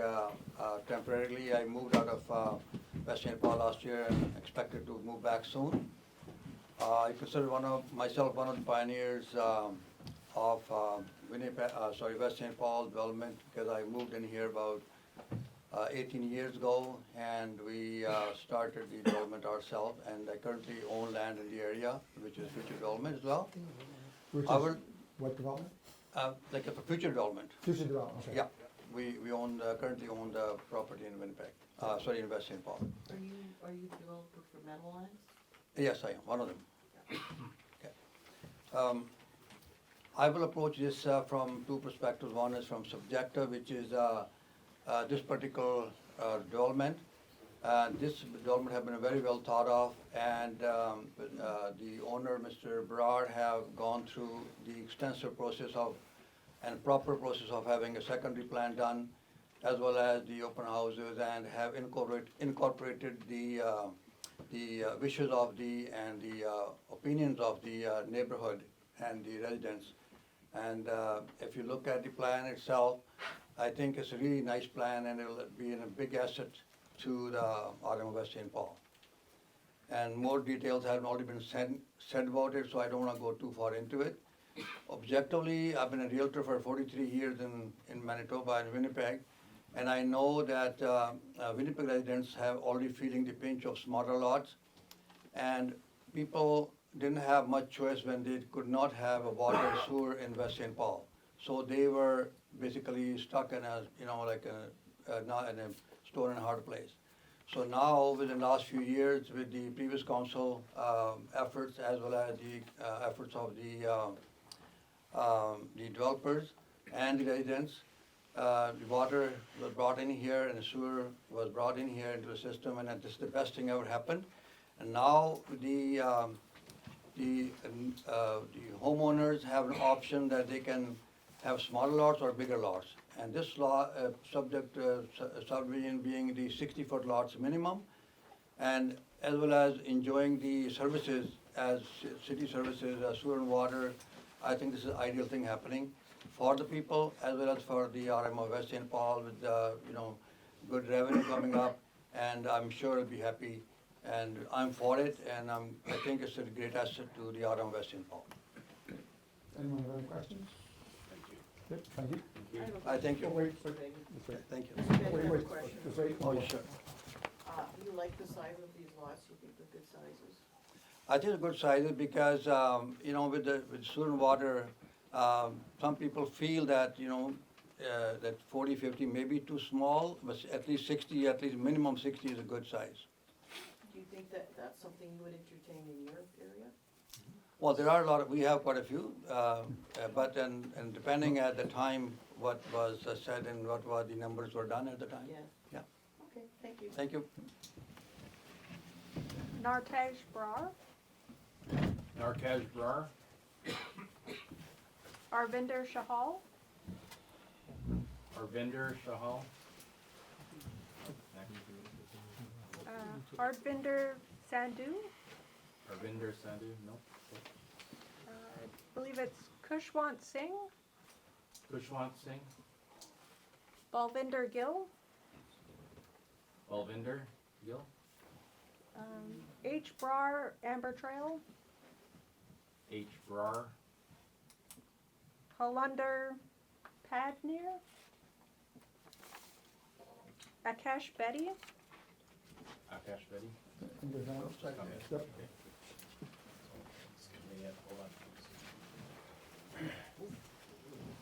Oh, my name is Akash Betty. Yes. Thank you. Your address? I am on 105 Willow Creek, but I'm a landowner in West St. Paul. Okay. Yes, I'm here to speak in support of the subdivision. I'm also the president of the Winnipeg Regional Real Estate Board. So I look at real estate all day long. And in terms of supply and demand, there's absolutely demand for West St. Paul. It's a beautiful area, it's a beautiful municipality. New families to Canada, families are tired inside of Winnipeg. They want to come out to West St. Paul.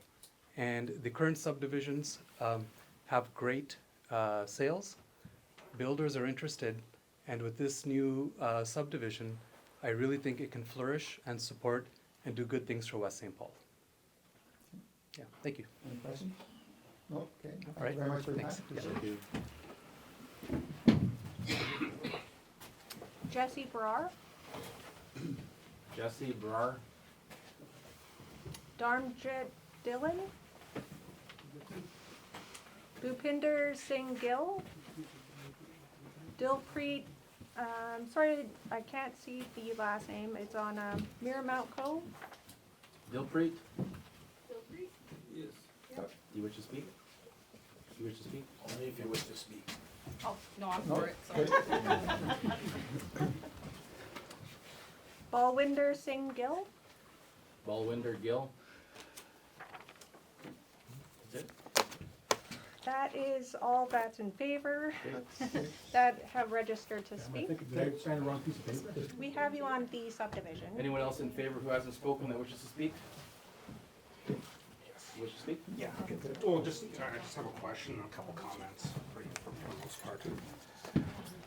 My name is Garth Sutton. I live at 586 Goulding Street. I'm an archaeologist with Pegulas First Nation. And first off, I just want to say that Sabi's been great. You know, he contacted me, and in the archaeology world, that's essentially unheard of. So that's great. And I'm just kind of, you know, grateful to be here and, you know, we're Peguis. I can't speak for everybody in the community, but my boss and my department that I work in, we're for the development, and it's going to be exciting because there's a huge site right at the area. The gentleman, Al, I think his name was, he's a little off where the sites are. Like essentially, you can kind of see that from, you know, Winnipeg all the way to Netley Creek. It's just one massive site on both sides of the river, and it's going to be important to mitigate the area and do some testing and stuff like that, because there isn't an intact component there as well. And I'm just curious, how far is the development going down? You know, like what's like how far? Depth of excavation? Yeah. That hasn't been determined yet, Okay. based on, that'll be determined with the engineering. Yeah. Sorry about that. Thank you. Because there are deposits about 2 meters down. I worked on the site in 2006, and we were recovering points all the way from 5,000-6,000 years ago, all the way, like, you know, to historical stuff, and we recovered over 50,000 artifacts. So there's stuff there, but yeah, like that's all I really have to say. I just wanted to kind of speak on behalf of Peguis, and because this is our traditional territory for the most part. So, and I'm really excited to work with Sabi and Jackie in the upcoming year or whatever. Hey, District Alderman, I just want to ask a question, make a comment. So you work with Peguis and you've been contacted by the developer or by Mr. Brar and Jackie. So you guys are setting up something to work on. Yeah. As a mitigation to check the Yeah, line prior to it being. Yeah, like, all the paperwork's been submitted to the HRB, and essentially they have the final say. Essentially, just because this is in Peguis's traditional territory, as part of Section 35, you know, it's always good to engage. So. Just the reason I'm asking is if you have a letter stating some different stuff, so it's good that you were here to clarify that. Yeah, for sure. Yeah, like, you know, the area that we were working on, it's essentially like a little north of the hydro pole, and also the area south of the hydro pole, as far as I know, has never been tested before. So, so that's going to be critical. And speaking to like the recommendations in the report, I don't want to speak ill of Kent. He's my advisor actually right now for my PhD. So, yeah, yeah. Like the 40-meter buffer will probably have to be extended. You know, like based on the plan, there's going to have to be a little bit more testing than just 40 meters in, just due to the fact that the context of the report and the work that was done there in 2006 was essentially like a field school to teach archaeologists proper field methods and stuff. So we didn't really cover a lot of ground, and we didn't really get to the depth that we need to, especially like the Red River. Like, there's a lot of overflow sediments from flooding and stuff like that, so you have to kind of dig a little deeper to find stuff. But once again, I'm really excited about this process, and just to kind of get our foot in the door a little earlier, because we're usually kind of, you know, flying by the seat of our pants to some degree when it comes to, you know, archaeology and stuff. So it's good to get all this stuff kind of straightened out, you know, beforehand. Okay, Councilor Campbell? Just one real quick question, so, you know, just so I'm clear, so right now you're in favor of this project? Oh, yeah, You're- yeah. Okay. Absolutely. So you have no reservations about any work that, you know, will be going on there? No. Okay. Thank you. Councilor Freiberg? Yeah, a question for you. You're talking about mitigating the area. How do you mitigate the area? Well, essentially what you do is you put shovel tests in. Usually, like, I like to do it like every 5 meters, stagger them.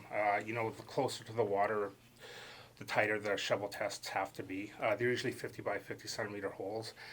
And then mitigation is just kind of like a block excavation of the site, like setting up a datum and like kind of, you know, doing 1 by 1 meter squares and, you know, measuring everything in and stuff like that. And then also, in order to speed things up as well, we could bring in like an excavator and kind of, scrape off, some of the stuff that's kind of not in situ, like not intact and stuff like that, to get to the intact deposits, like, really far down. How long would that take?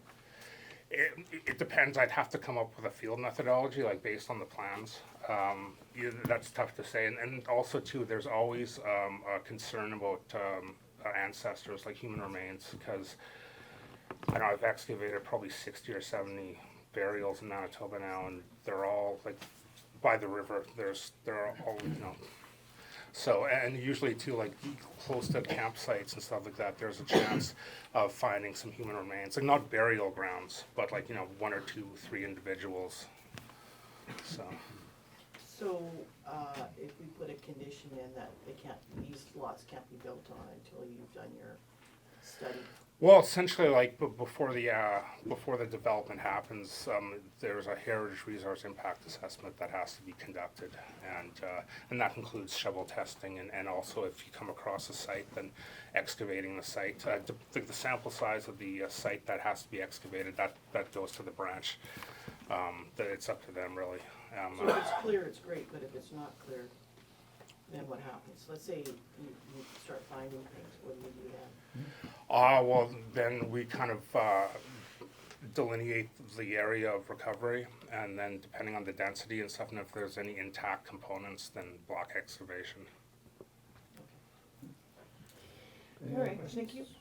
Okay, thank you very much for your time. No, thank you. Others who wish to speak that weren't, names weren't called?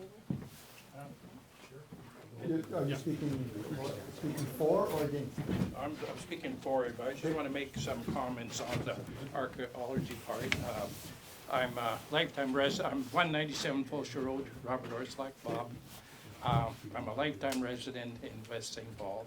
I know what's happened in the areas. As far as that piece of land, to my knowledge, it's been worked under or for farmland over 50 years. Through our farm equipment, if there was some arrowheads or something like that, the equipment would have brought them to the top.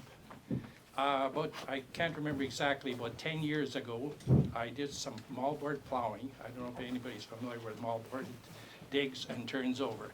I did that property on the end there for Parish Farms. That land had never been it was natural, never ever worked. I plowed it, I cultivated it, brought it into manageable because they're using it for test plots now. I never found any, never dug up any skulls or any arrowheads. A guy come out there with a magnet, one of those, I think he found some old money. So I don't think, I'm not going to say, let's say within 50 feet of the river, or maybe even 100 feet of the river where people might, but as far as the field itself, I don't think they're going to find anything. Because most of the because I remember many years ago when by the cemeteries, the land was farming, a skull was dug up. This is going back into the 50s. But I think, my personal view, that the land is fairly clean. That's all I got to say. Any questions? Okay, thanks for your time. Okay, thank you. Mr. Seeley, I can ask water.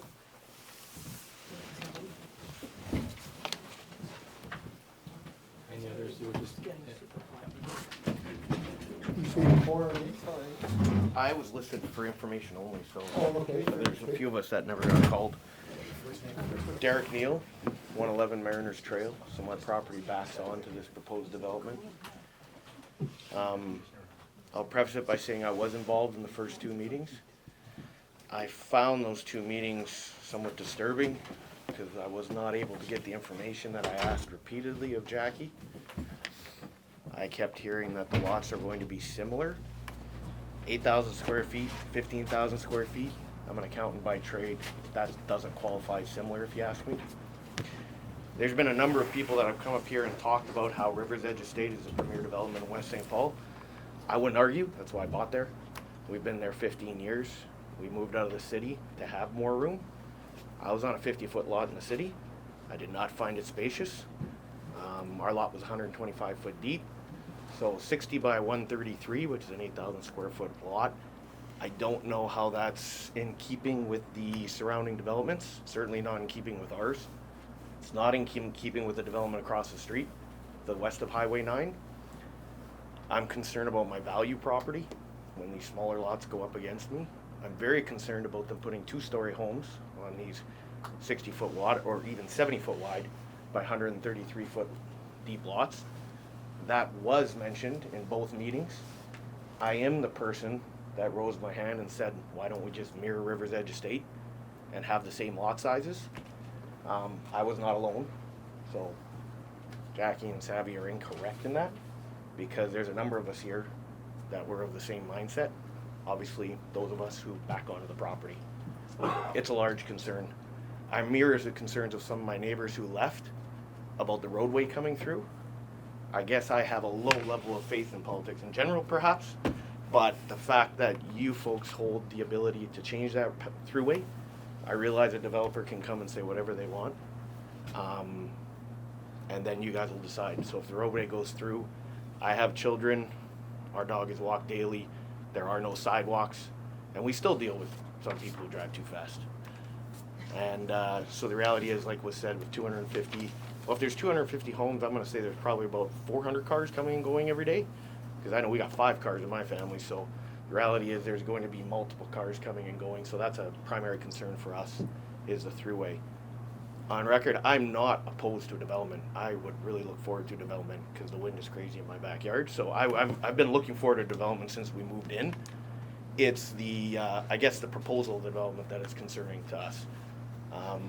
I understand that Savvy's got to make money, so I can appreciate the economics of wanting to put as many homes in the facility as possible, or in the development as possible.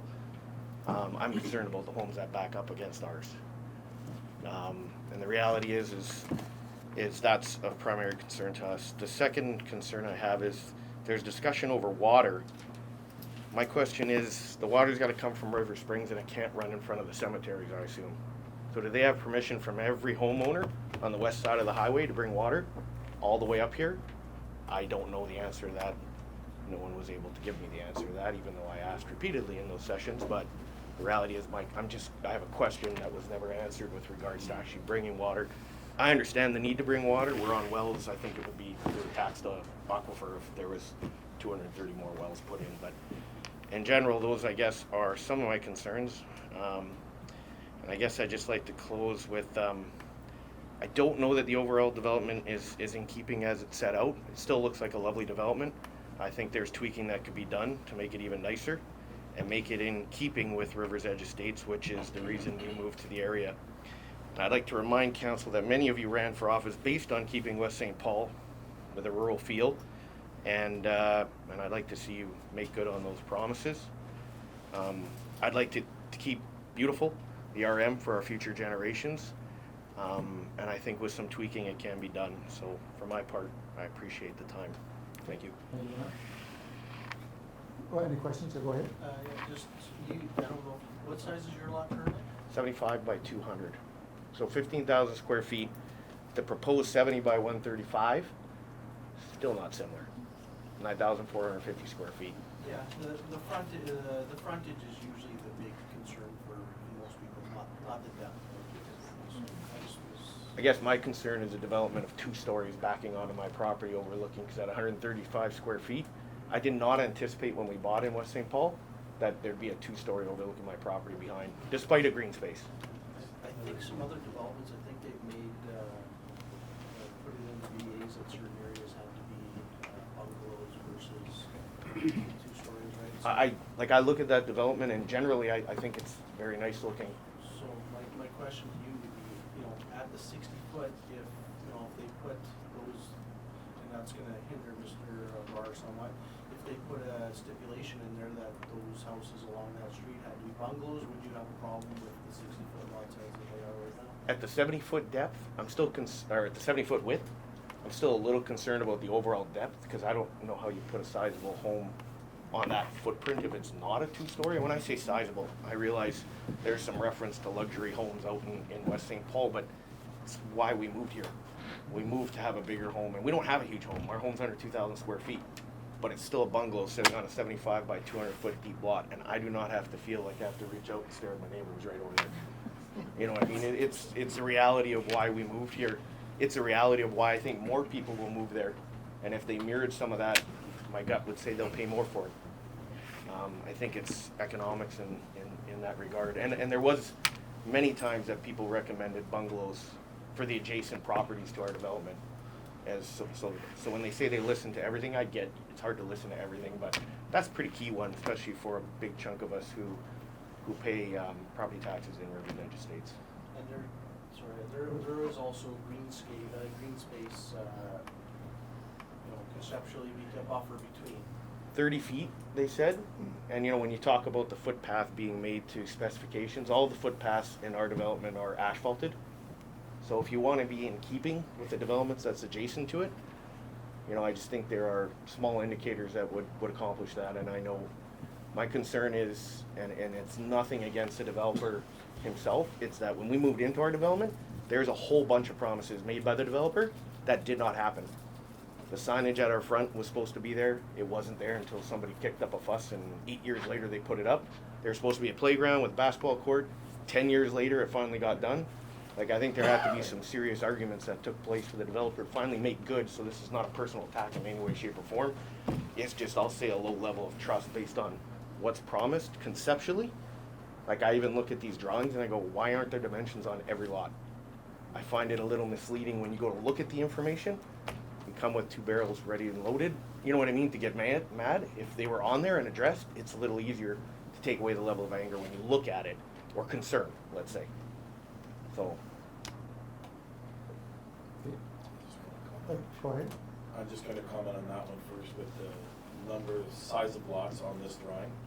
Right now, what we're looking at is 21 blocks. Hi. This is a conceptual, so you can understand that. Now I understand after today. I appreciate that. I didn't have an understanding of it. Just getting back to the water, you were asking why you can't get an answer to that. There's no way that they could have had an answer to that till it goes through the RM and MI to get approvals to where this water line is gonna be going. And if they could get the water line there.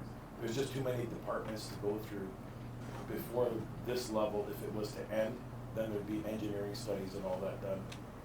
But that's why I asked, at the developer's expense, not you, the taxpayer. Fair enough. I appreciate that. I'm just curious, the tax base that'll get generated, is it just gonna get eaten up with the twinning of the highways that apparently is part of the development? That's MI. That's MI. Thank you. Just curious. Any other questions? Okay, thank you for your time. Thank you very much. Okay. Anyone else in favor who wishes to speak? I think I signed the wrong piece of paper. Yeah. With him. I walked in and never had my glass on, I just signed anything. Lucky my wife wasn't asking for divorce.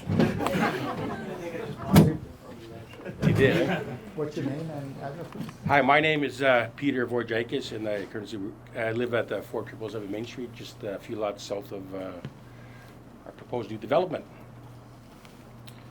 First of all, I'd like to welcome all the new council and old council, and looking forward to working with everybody here. I currently lived in West St. Paul for the last 26, 27 years and run a business out of West St. Paul for the last 20 years, which is right on Main Street. I'm pretty excited about this development overall. There was a lot of misinformation going around of small lots, holding tanks, septic fields, just a lot of misinformation going around. Mr. Brar came around and he was quite transparent. He answered most of my questions.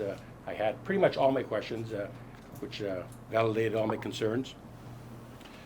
I think from what I've seen and what I heard, he's within the secondary plan of the municipality. So I think the secondary plan approved 60-foot lots already, if I'm not mistaken. I'm pretty excited about he says he put some green space in, maybe some possible basketball courts, which is a great thing to bring the community together, and so forth. I'm happy with the large lots, the 60-foot lots. I wouldn't want to see 40-foot lots or side-by-sides or any means of little rentals coming into our municipality. I'm pretty happy about that and the transparency there. I'm happy about the money he's going to spend to bring the sewer and water in. That's a big thing for me. We have a lot of people have wells and they get contaminated, or they just pretty much eat up the water in the RM and so forth. And it'd be a huge, a tax base for the municipality. Probably roughly, I'm thinking like 1.5 million a year. So, pretty excited about that. I'm for the development. I'm happy that he's doing the developments to be get done properly. I think Tony spoke earlier about the larger lots and people can't maintain them and it's unsightly. And that's about it, I think. I'm just pretty excited about this, and I'd like to see this development move forward. Any questions? Okay, thank you very much for your time. Right on, thank you. I guess now we'll get to the, This whole row needs to go. are you all in favor of it? Or are you A opposed? little bit better now than I was when I first came in, to tell you the truth. My name's Debbie Wisminity from 103 Mariners Trail, so I live in Rivers Edge Estates. I mirror Derek in the sense that what's going to back onto us was supposed to be similar sized lots. 63% is not a similar sized lot. So that is of major concern to me. Your comment about bungalows, that might make me feel a little bit better if because I'm with Derek. I don't want a two-story house backing into me. And the other question I have, we got these 21 lots that are in here, and the roads are going to go in. So then those lot sizes are not going to get changed. So how does that work going forward in the sense that once these roads are in, these lots are done? As far as sizing is concerned, is my understanding of this. So I want to make very clear that I don't want a 63% size lot behind me. As Derek mentioned, our pathways are paved on that front. And the other comment I had was I hear that the sewer is coming from St. Andrews. Is that a correct comment? No, it's coming from West St. Paul? It is? Okay, perfect, thank you, because I've read it as St. Andrews, so I just want to make sure. If I may, Mr. Mayor? Yes, by all means. So St. Andrews sewer comes through West St. Paul. Okay, And it goes to the city. okay, that's more clear to me, thank you very much. Well, sorry, that's, St. Andrews is also looking at, right, Mr. Seva, doing something themselves as well? Are they hooked up to us, St. Andrews? St. Andrews is hooked up to West St. Paul, it's hooked up to the city of Winnipeg. Yes. The sewer is not going to your house, it's going away from your house. Okay, okay. But overall, the plan is nice, it looks like a good community. We've lived there for 15 years. We moved there specifically because of the space, specifically because it's a beautiful place to actually be and have your family grow up on that front. And that's what we hope that this other development will mirror as well. And part of that is just having the larger lots. Okay. Any questions? Yeah, just. Yep, Councilor Bushetti? Are we marking you in favor, against, or for information? Just so I mark. I'm in the I don't know camp yet because I need to know how the zones are going to be done. Just put you for information. Yeah, because to me, the developer can come in and change all those zones afterwards because this meeting is not about those zones. It's just about doing the 21 lots. It's not about what's in those 21 lots. Okay? I have a question. Oh, sorry. So if the developer were to change the lots so they would mirror your lots on Mariners Trail, would you be in favor of the development? I would be more in favor, yes. Very much so. Thank you for asking that question. Next on the row. Well,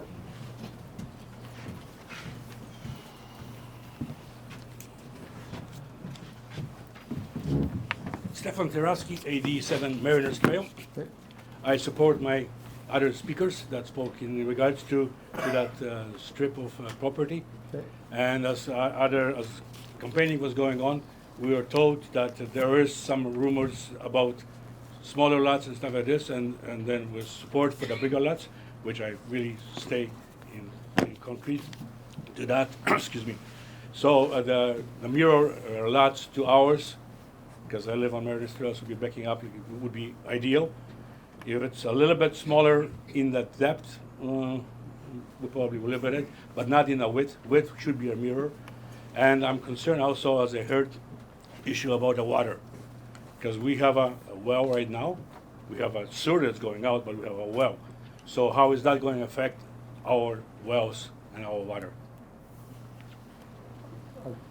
No, can anyone ask? Okay, go ahead, Councilor. Yeah, so they would have to have municipal water, there wouldn't be any more wells, with what they're proposing right now. So are they going to install the water at their cost to us? No water to your development, just to their development. No, like I'm talking about the situation of the water that we have right now in the wells on Mariners Trail. We aren't doing any more wells, so it won't affect you. No, but I mean, are we going to close our wells? We aren't going anywhere near you. Or still going to stay as is? Your services would stay the same. Okay. Okay, so like, yeah, I am, same thing as this lady said before me, skeptical. If I see it a mirror to our, or very close to it, then I will make the decision there. But right now, question, and would like to definitely see that going on. I'm gonna ask the question, against, in favor, or for information? Undecided, depending on the mural lots to our development. So, like, plan looks well, but I mean, like, sort of would like to keep the sizes of the lots next to us in the same thing. Then I will support it. Until such a time, big question mark. You know, come and talk to me. Okay, thank you very much. Anyone, Right on, right on. anyone else? This is still all in favor. Oh, okay. Anyone else in favor that hasn't spoken that wishes to speak? Okay. Yes, move to, is it opposed? Opposed, yes. Okay. Those opposed? I'll also mention, just for our audience, there were about 107 letters that were submitted to council previously in support. A number of those who had submitted letters are in attendance this evening as well. There were 2 late letters received. One was from Attar Warhol and another for Shukmani Kaur. In opposition, we have Glenn Rassong. Okay.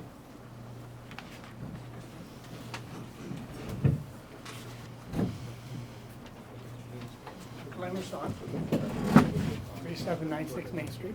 I'll let you mark them.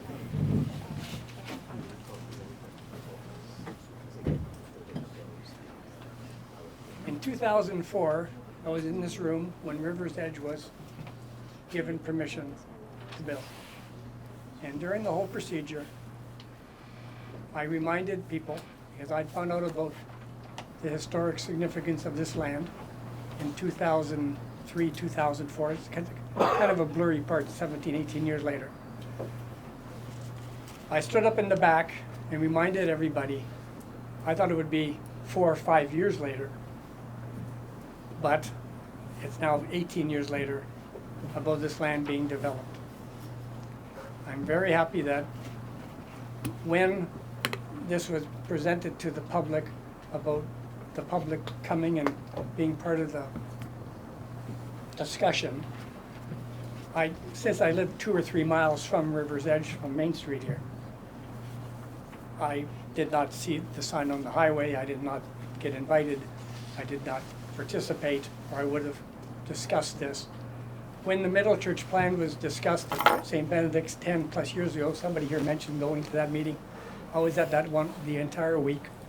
I mentioned that, and in that report, even though it's not in the Middle Church plan area, Lombard North did put in one phrase mentioning about the historic land that I talked about at the Middle Church plan. Because we did not know how big the Middle Church plan would become eventually. So now there's a northern one, which is fine. So I've not been just recently involved with this land.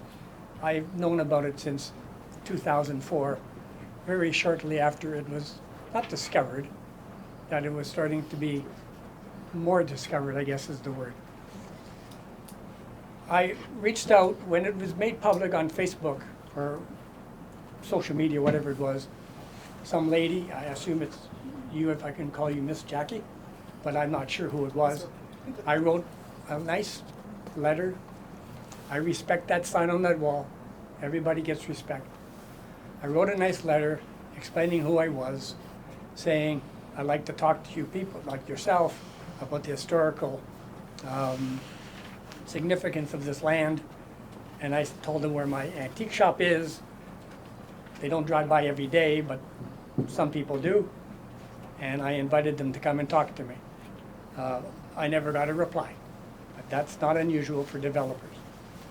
The fact is that in the last election, prior to the election, there were some discussions. I now know who I've been talking to a little bit on thing, and I said, drop in the store one day and we'll talk. What I wanted to talk about with these people in person and not over social media, it says they have contacted the stakeholders. Well, at this whole meeting here today, since the beginning till right now, here's what the stakeholders that have not been contacted. And Garth, I've talked to you, sir, one time for about an hour, hour and a half, representing Peguis. I have his phone number. I phoned you a few other times, but you didn't phone me back, which is fine. People are busy. No harm, no foul. I'm glad he's here. The fact is, what I would have talked about was that when Manitoba Métis Federation bought the Bank of Montreal on Portage and Main and told us, not us as a people, but when I watched them talk about it, they want to do an interpretive center. I wrote David Chartrand a letter about my involvement in this community, about this land. The historic land is called the Wright Site, W-R-I-G-H-T. There's a great display at the Museum of Man and Nature. According to my wife, I have never gone, but I've never been to Oak-Hambrick Marsh either. And my wife's gone there 1,000 times with the Brownies, just like she's done at the museum, because she was the leader for 26 years. The fact is, when I wrote Mr. Chartrand, who I do not know, never met, but our previous mayor has met because there have been some Facebook pictures of him and her. The fact is, I wrote a letter saying, you have a good idea for the tourists and the people at Portage and Main, but the best place for an interpretive center, like Oak-Hambrick Marsh or Fort White, these are things I've never been to, but they're beautiful, beautiful facilities, is right there. And sir, you got a lovely plan. I'll give you all that. But the fact is, you're selling yourself short. Our community, this could be so much more than just 250 or 300 homes.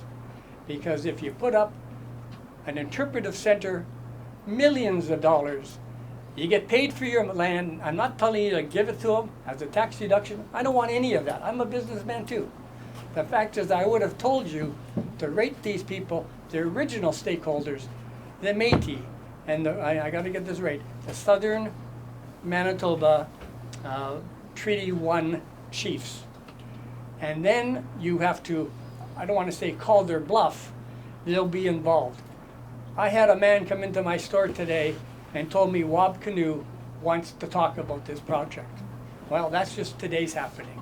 On Monday, from the Métis Federation, the fellow phoned me, and he's in charge of planning and policy. He is really, really interested in what he's doing. I talked to him for an hour and a half on Monday when he called. I don't pick up on my day off. I picked up the phone, and I talked to him for almost 2 hours. It was wonderful. What I like to say here is, and this is, I'm gonna remind you this whenever it comes up. This gentleman here, Garth, talked about human remains. I didn't bring it up because I talked to his boss, the PhD. Is his last name Kent Fowler? Ken Fowler, yeah, he's actually not my boss. Well, I know, but you know what I mean. When you say PhD, you're gonna talk to him a bit. When I read the report from what Heritage Manitoba wrote to the community, Kent Fowler, Dr. Kent Fowler, said Dr. Kent Fowler, University of Manitoba. Guess what I did? I just phoned the University of Manitoba and asked to talk to the gentleman, and we had a real nice conversation, I'll say 2 weeks ago. He does not share your opinion about human remains. But I'm glad he said it, because I guess me and we talked about that. You share the same opinion I have. Yeah, for sure. And that's the important part. The nice thing is, the man, not the man who discovered it, but the man who promoted all this, Lee Sims, who was the curator at the Museum of Man and Nature when this was discovered and started to be archaeologically dug, did this display. This is not the normal thing you find around Manitoba. Because the museum would have lots of these little displays, but they don't. It's 3,000 to 5,000 years old, if not more. He mentioned 50,000 artifacts. They didn't dig this land for years and years and years. It was a very short time. There were tens of thousands of things that they have never discovered there, laying in that ground, that will be lost. All I want you to do, and I made a mistake when I sent that letter 6 weeks ago about contacting Heritage Manitoba. What I also should have put down in that letter was I should have put down, I want Manitoba. This is an issue that should be decided by the people of Manitoba, not only West St. Paul. Yes, I know you're the government, but some things are bigger than government, local government. I want, when that man came and talked to me about Wab Canoe, well, guess what? He might be premier in 5 or 6 months from now. I'm not saying anything political. I'm just telling you, he's got a better chance to win premiership than me and everybody in this room. But the neat thing is, this thing's got so much more you could get out of it for the community. I'm not against development. I own some land on Main Street. Eventually, in 3 to 5 years, whatever time limit, I'm going to be 40 years in business on that property. Maybe it's time to retire one day, but I cannot tell you how, I guess I dream, and I dream big, but maybe we only succeed halfway. But the fact is, we have hundreds and thousands of homes being built in West St. Paul. This is not the plan I think this land should be at. I always tell people I have probably I have more tourists come to my store than any other business in West St. Paul. This is like Lower Fort Garry, and they get 100,000 people a year. We could easily, you're just missing the boat about the houses. It's something, you could have something that is nationally recognized, federal, provincial, everything, all in one, and it would be just terrific. But that's my opinion. I'm not really against the project. I'm just trying to tell you we could do much, much more.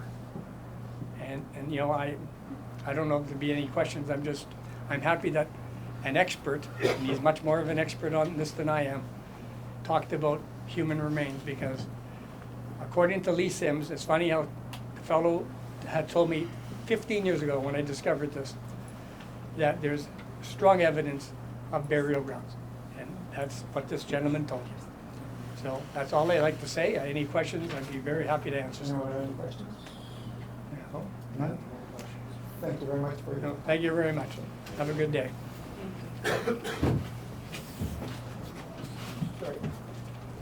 Next. Registered in opposition, we have Henry Backer.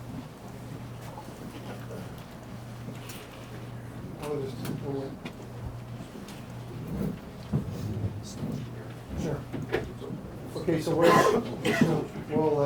where's Henry back?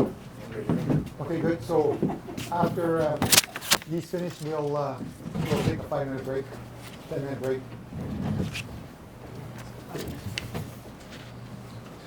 Yes. Go ahead. Your intrusion, councillors, thank you for the opportunity to present this evening. Your address, please. My name is Henry Backer. I live at 142 River Springs Drive. Can everyone hear me okay? I haven't got the tourist voice, so if you can't hear, let me know. I am in opposition to this development due to the lack of provision of a paved riverside active transportation trail. It seems to me that there is still the opportunity in this municipality to have a wide asphalt paved active transportation trail along the Red River from the parking lot in the provincial park on River Road to the boat launch at the perimeter. I've provided council members with a concept map that demonstrates how this is possible over time. Could we switch to the other one? The one that got slipped into Jackie's presentation somehow. There we go. So it's kind of hard to see, but you can see the green line, and basically that's the route that it could take right from the perimeter all the way to the end of this proposed development. So I'll continue then.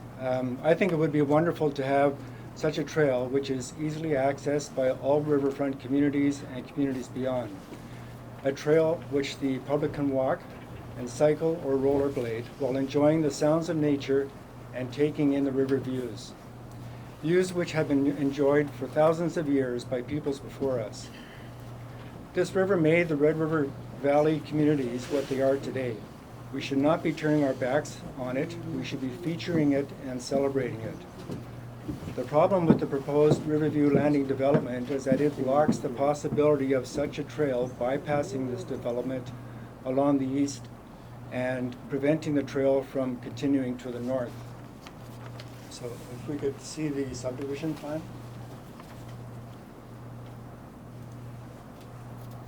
So on this layout, the green line represents my proposal for how an active transportation trail could be routed. You'll notice that it's on the undeveloped part of the river lots, and it connects to River's Edge Drive, both at the south end and at the north end, and there's potential of that trail extending further north. We can expect this revision because it's justified in the governing regulations, one of which is the West St. Paul Strategic Plan. One of the 4 pillars of strength identified in the strategic plan which was published by the previous council a mere 17 months ago, reads as follows.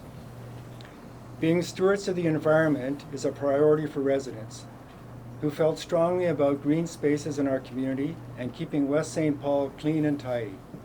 Residents told us they want to protect and enhance the environment. The trail system, which spans more than 17 kilometers and connects the RM to the south end, at the north end boundary, from the south to the north, is vital to the future as a balanced growth and respects the differences between areas designated as rural and those designated as settlement areas. End of quote. It seems to me that after the RM's extensive consultations with residents, a paved riverside active transportation trail is exactly what the RM understood was what the residents want and felt strongly about. The Planning Act also supports the implementation of this trail by allowing council to claim lands not suitable for development, as is the case with the riparian area along the riverbank behind these lots, without having to compensate the developer. As such, such a trail is also justified in the West St. Paul North Secondary Plan, which has policies requiring such trails as well as open spaces and connectivity of communities.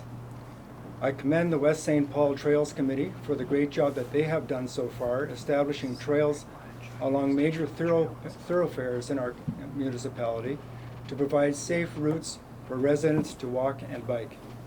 But what West St. Paul residents deserve is a safe, quiet, scenic, and smooth trail as a way to get around and exercise throughout the year in all weather conditions. The significance of the trail I'm promoting will garner much more funding support from provincial and federal government initiatives. Developers of future developments adjacent to the planned trail can also expect to contribute to the cost by way of development agreements. There is definitely precedence for such a trail. Throughout the city of Winnipeg and the province, there are many treasured areas where our forefathers had the vision to develop public trails along the Red and Assiniboine rivers. We have the opportunity at this hearing to do the same in our community, with the unique feature of being able to connect the trail to the historic River Road to the north and the potential connection to future trail upgrades into the city of Winnipeg to the south. To date, in our municipality, of the 5 miles of municipal frontage along the Red River, north of the perimeter, public access to the river is limited to only 900 feet frontage at the Rivercrest Park and about 1,600 feet at the power line right-of-way south of Lister Rapids. But there's opportunity to greatly increase this. With the amount of undeveloped land still fronting the river, we can increase river exposure to approximately 50% of the trail length. In the years to come, we have the opportunity to reverse this neglect by celebrating the best feature in our municipality instead of turning our backs on it. Our council is the only governing body who has the authority to make this happen. I believe that the protection and maintenance of the riverbank in West St. Paul should be the municipality's responsibility to avoid piecemeal erosion mitigation as is experienced in the city of Winnipeg and adjacent municipalities. Only the municipality has the authority to effectively lobby the province and the federal governments for funding to maintain the riverbank. The current policy of leaving erosion mitigation to individual residential lot owners is short-sighted and unreliable. It makes sense that the RM assumes the role of being the stewards of our riverbank, especially in areas where we rely on dikes for flood protection. As for the Riverview Landing developer, a significant active transportation trail will add to the marketability of this development, with all residents having convenient access to the trail along the length of the riverbank adjacent to their community. And they can be certain that the future potential of the active transportation trail connects to the north and the south.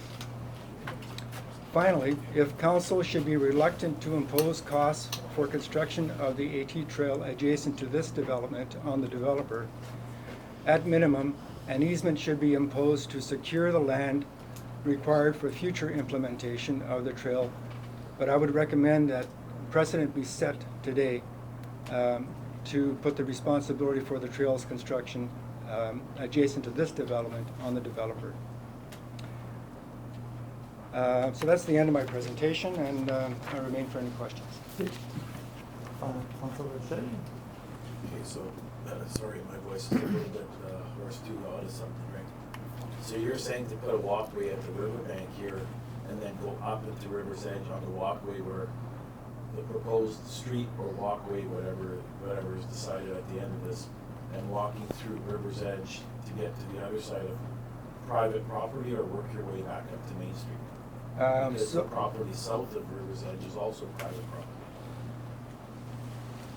Correct. So the developer would have to give up part of that first lot off of River's Edge Drive at the south end, and then the trail would be on the undevelopable part of the lots across to the north end, and then they would have to give up part of the lots area at the north end to connect back to their streets. And at the north end, there would also be the opportunity to extend the future to River Road in the future. So you're saying to use part of that land as part of their green space? Yeah. Rather than having parks and because that's what that would be doing, is Yes. taking away from the parks in that area. Yes.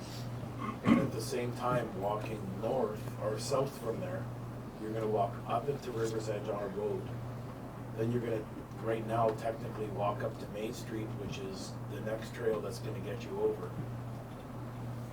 You'll walk back into Rivercrest, because there's some room there, you can walk around the river. Yeah. But there's cemeteries in between there. So the drawing you showed it all connected right through. Yeah. But the cemeteries can't develop the land close to the river, but we can put active transportation trails there. Okay, and at the same time, the developer has also said that since they are not putting a pond in, that there would be oversizing the pipe, I'm just gonna say pipe, 'cause and oversizing a viewing area, you had a word for it. There's a lookup, yes. The lookup. So, at the same time, not, if it doesn't go that way and it goes this way or vice versa, there is still lookout points where, working with the Trails Committee that I've done for, a number of years, we've talked about adding maps along our trail system. Yeah.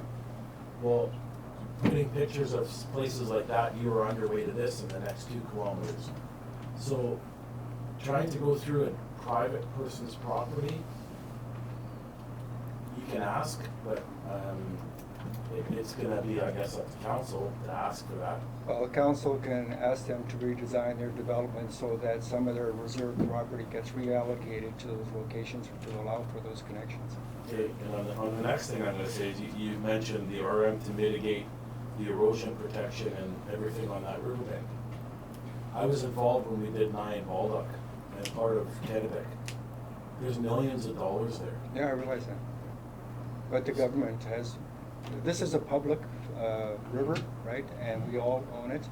And right now, we're placing the onus on individual lot owners, which is totally ridiculous. I'd say it's more of a provincial issue. It's not directly related to the subdivision.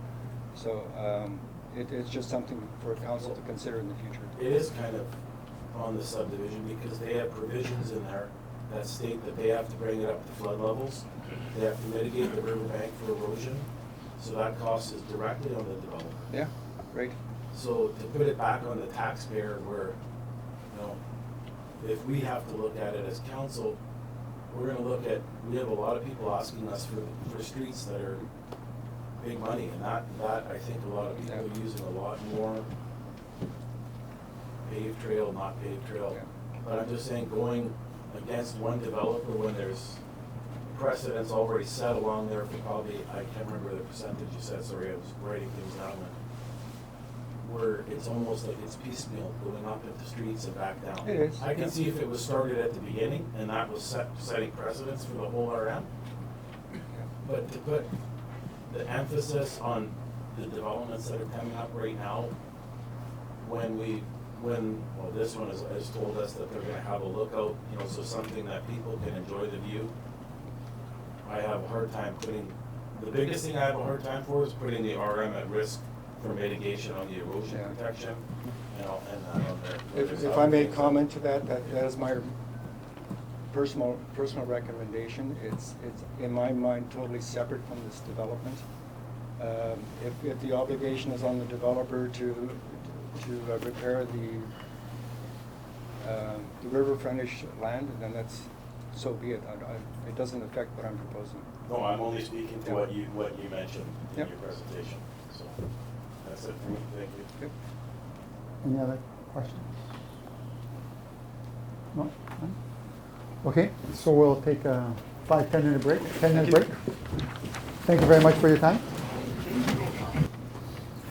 Okay, so Ms. Elias, who is next on the list?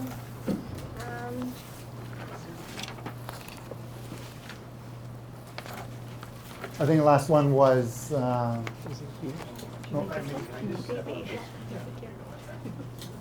Oh, you have to leave soon? Okay, why don't you come up?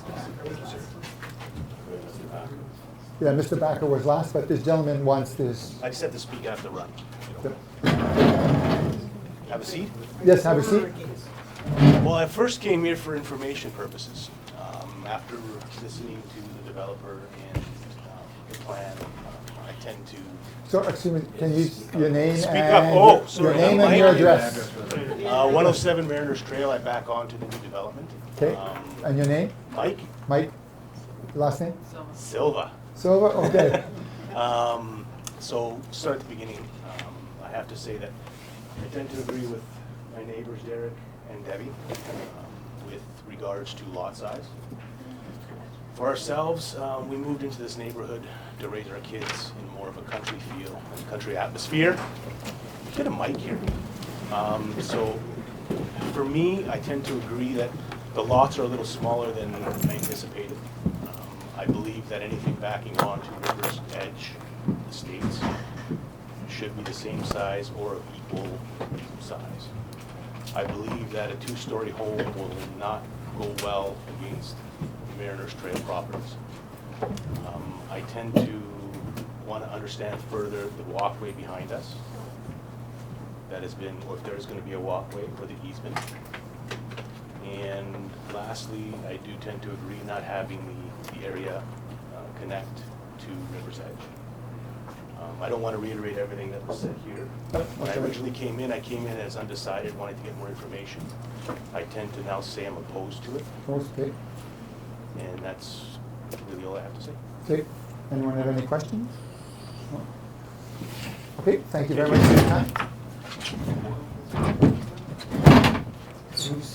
Who's next? See you guys at home. Ms. Silva, did you want to speak as well? Cass? Cass? Yes, Cass I'll doesn't speak. want to speak. She's saying everything I said she agrees to. You know.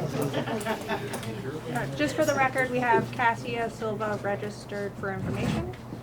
She's changed hers, She's she's just changed hers to no. opposed. Oh, opposed, okay. Just there. Cassie? Yep, hi. Cass, you gotta come say What opposed. are you registered as? Information, opposed or for? I came for info. We're really concerned with the ones back on us, like that they match. So opposed right now is Okay, thank you. for those that strip. Okay. Thank you very much. Thank you. Okay, we have Eleanor Link registered against.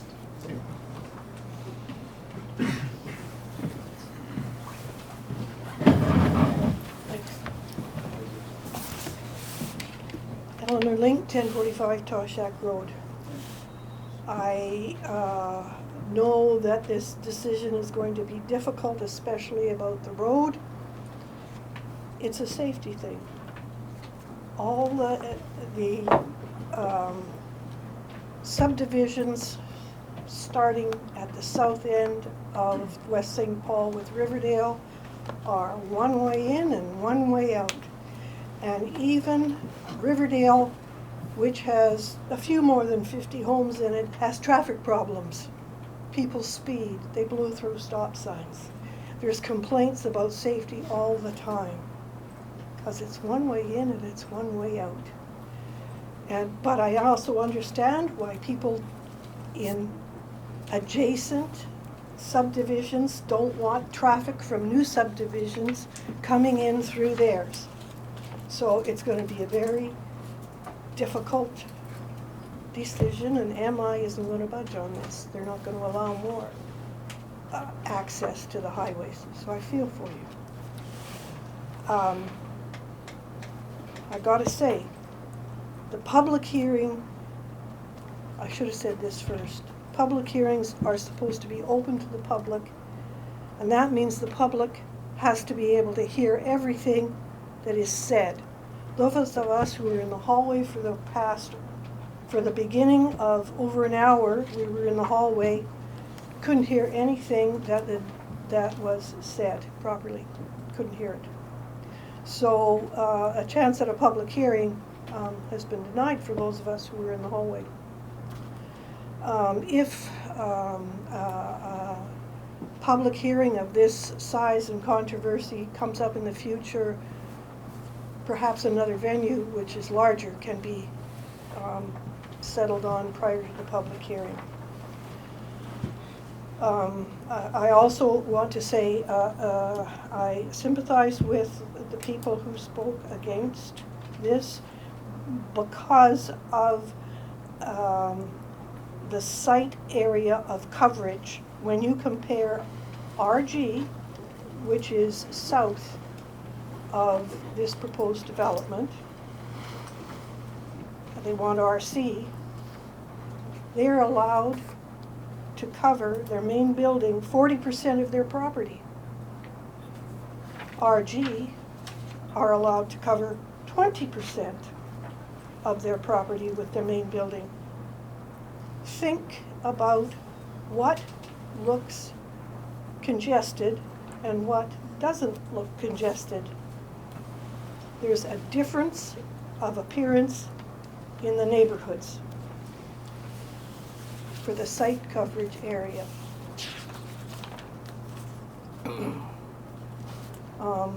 I'm concerned about omissions in the agencies asked to comment on the zoning and on this subdivision that's related to it. I didn't see, maybe I just missed it, there was no report from the fire department about the development and any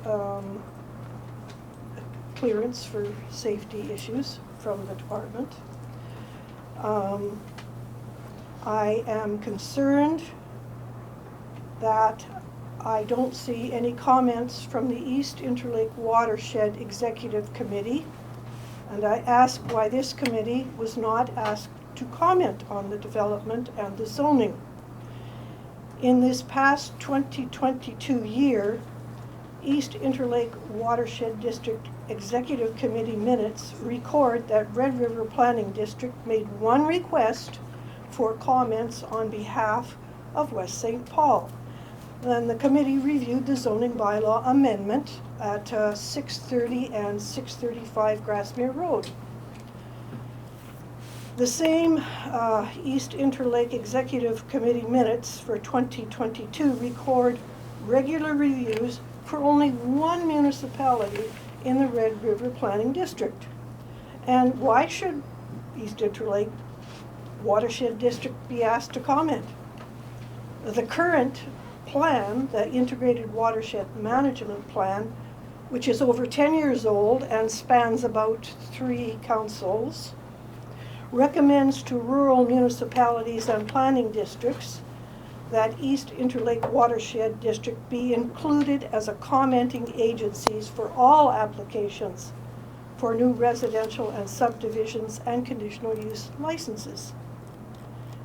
This recommendation, if you look at the minutes from the executive committee, which are in December's planning meeting agenda, this recommendation is followed inconsistently within our own municipality of West St. Paul and among municipalities in the Red River Planning District.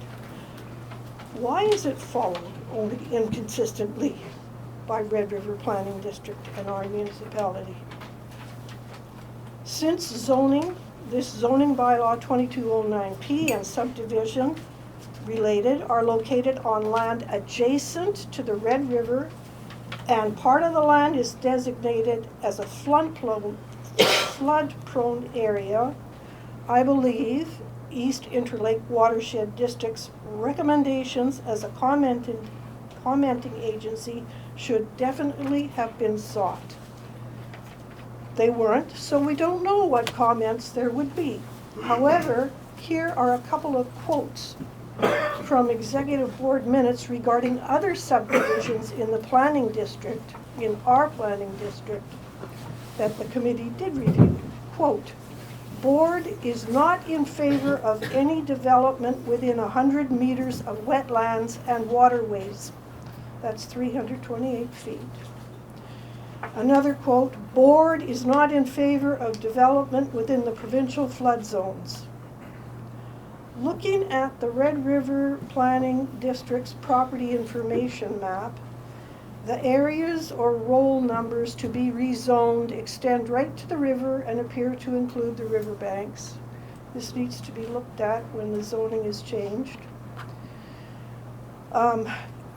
Is there confirmation whether or not the roll numbers identified for zoning eliminate or include the land referred to as the riparian area in the subdivision application? Is the intent of the zoning bylaw to designate riparian areas as RC zones? Condition number 7 of the subdivision, we're not on it, but we've been mixing up the two, so I'm going to go ahead and take that liberty. Condition number 7 of the subdivision asks for a 30-meter wide riparian area along the Red River measured inland from the ordinary high water mark to protect or reestablish functioning riparian areas where they have been altered to help stabilize banks, provide aquatic and wildlife habitat, and protect water quality. Condition 7 asks for a minimum required width for a riparian area that is not even 1/3 of the width suggested by the East Interlake Watershed District. I'm against both applications because insufficient information was sought from agencies regarding surface water, groundwater, and riverbank protection. There's a lot of information out there, not just from East Interlake, but from the province as well, and from other organizations like the Red River Basin Commission. This information needs to be looked at in a coordinated manner, and that's time consuming, and it will be time consuming. And then there would be a better position to be understood. More information, more understanding is needed. Protection of the Red River and the adjacent land should be of the highest priority at the present time. We hear about the environment all the time. This has to do with our environment. Thank you. Any questions? None? Okay, thank you very much. Appreciate it. We have Norma Alberg registered against. Okay.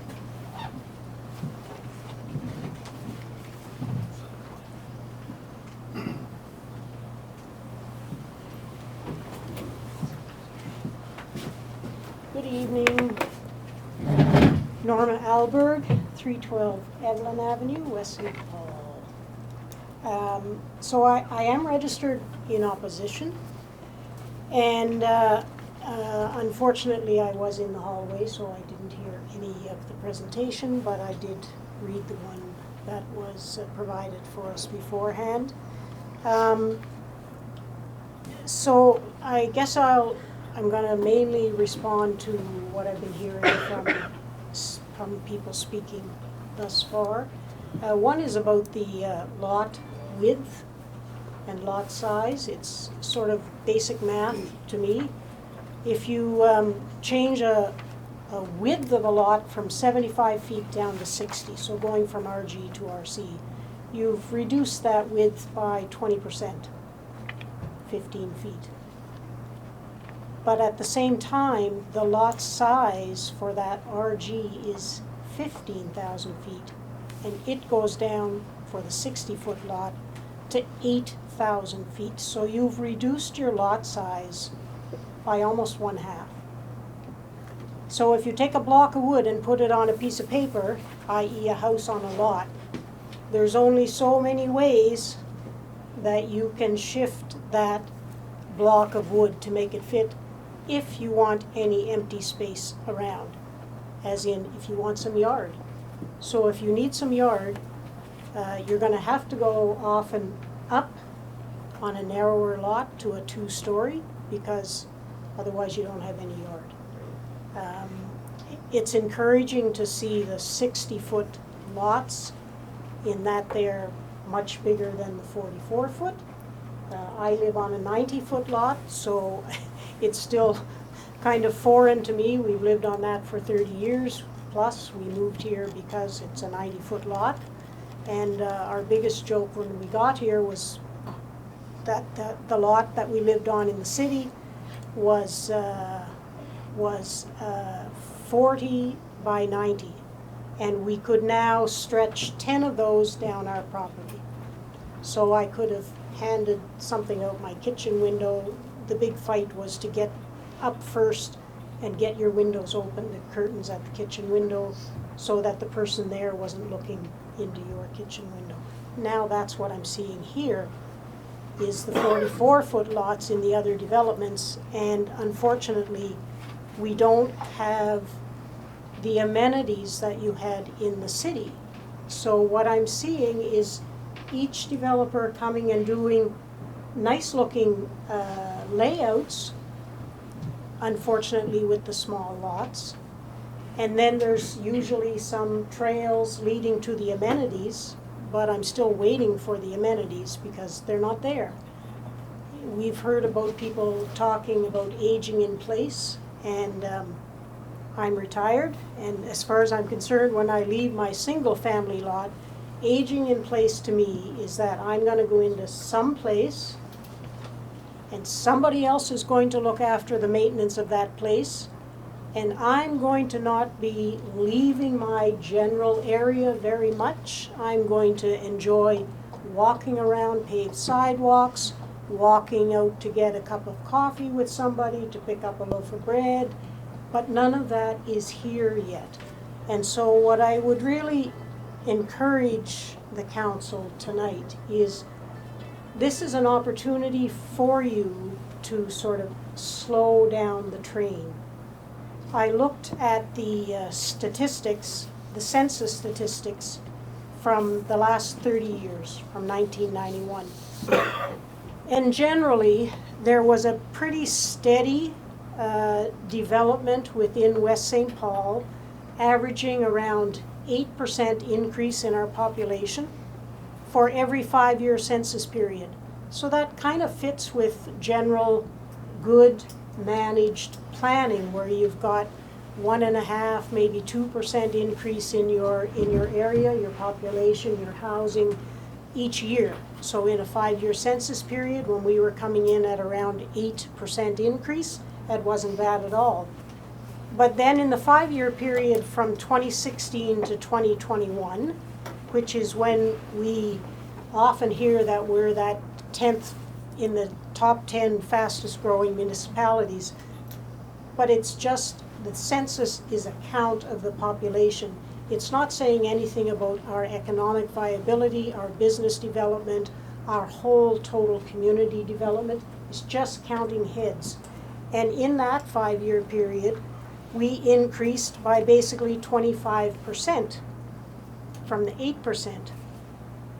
I've looked at all of the applications, subdivision applications that have been approved since the census was taken in May of 2021. And when I add those up, those have all been approved, all passed. The houses are either built or are being built, or their infrastructure and streets are in place and they're waiting for the building to come. When I add those in to now, if we stop right now, which is, there's still 3 more years before the next census, the increase from the 2021 census, if I project that to 2026, we will see an increase of 60.6%. That is very, very rapid and not well managed, thought out planning. If I add in, if tonight's is approved, that becomes 72.3%. So almost a 75% increase in one census period. If I look just at West St. Paul's own strategic plan, their plan for our population in 2030 was 10 to 12,000 people. Right now, what we have approved has us at 12,000 people, the upper range of what we were striving for 2030. But once these houses that are now in the queue and approved are built and occupied, which will be certainly by that next census in 2026, we're there. But unfortunately, everything else is coming along more slowly. Our highways are not yet widened. The intersections are not established and controlled. The commercial area is not built. The retail area is not built. So we don't have the infrastructure and the services that we need to support that population.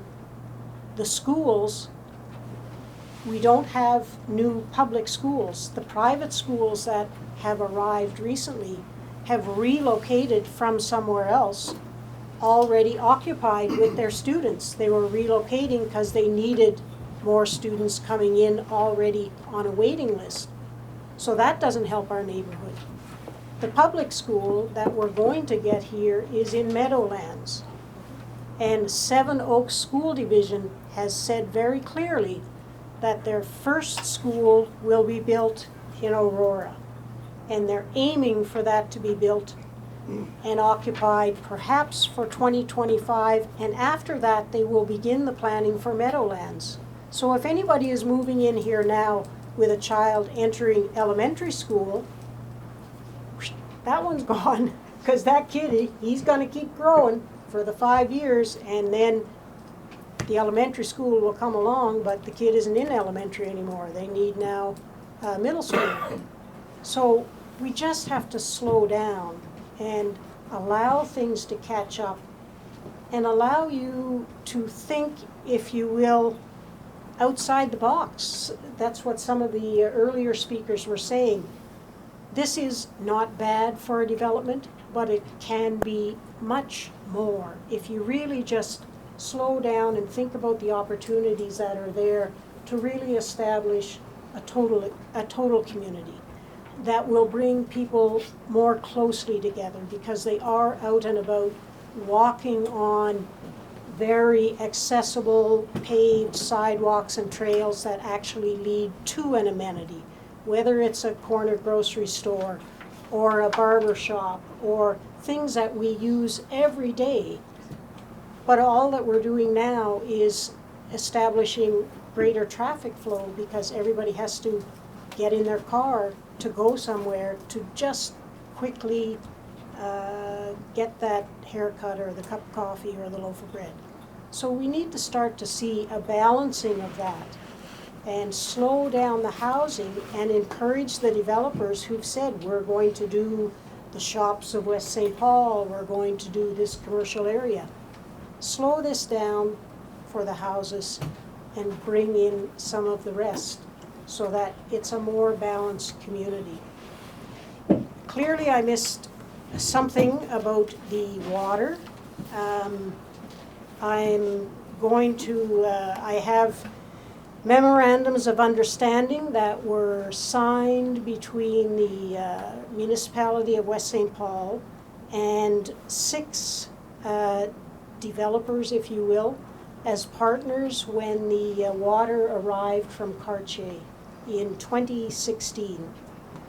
So these were acquired through Freedom of Information. The Ombudsman ordered they be given. There's of course some redaction within them, but mainly some numbers, but not all. So when I go through those, and each one of the memorandums is always speaking about 3,500 residential units, ERUs. And when we talked about the new reservoir that is being looked at now, that would add a second same capacity of 3,500 residential units. They take each one of those housing units and multiply them by 3 people, because that's how the numbers calculate from the census, from Statistics Canada. So if you take a house, generally it's about 3 people. If you have a side-by-side or a multifamily, they generally are multiplying each one by 2.7. So supposedly, we would be able to service 21,000 people. 3,500 units times 3 people gives us 10,500. We add a second reservoir, now we've got for 21,000. But if we come back to the buildings that were actually receiving water piping, if we had 35 buildings in that 2016, to, I guess, encourage this development, because it was told clearly to current residents in West St. Paul, we would not be getting the water. It was meant for new developments. And those new developments were each pre-sold the right to have so many connections for the water. And those 6 in these documents that I have from the RM that were signed by the administration, if I add up the numbers that were still in existence in the documents and not redacted, I come to 4,294. Now, I was schooled in the Maritimes, and I well know that 4,294 is greater than 3,500. It always will be. It always has been. And I'll read you one quote in the very last memorandum that was signed in January of 2017. The others were all signed in a rapid succession over the weeks of around the November, December of 2016. Here's a quote from one signed in January 2017, and it's the last developer's MOU that was signed. Quote, "To account for the current overextension of ERU units to developers, the municipality cannot fully guarantee potable water availability beyond that redacted ERU units at this time.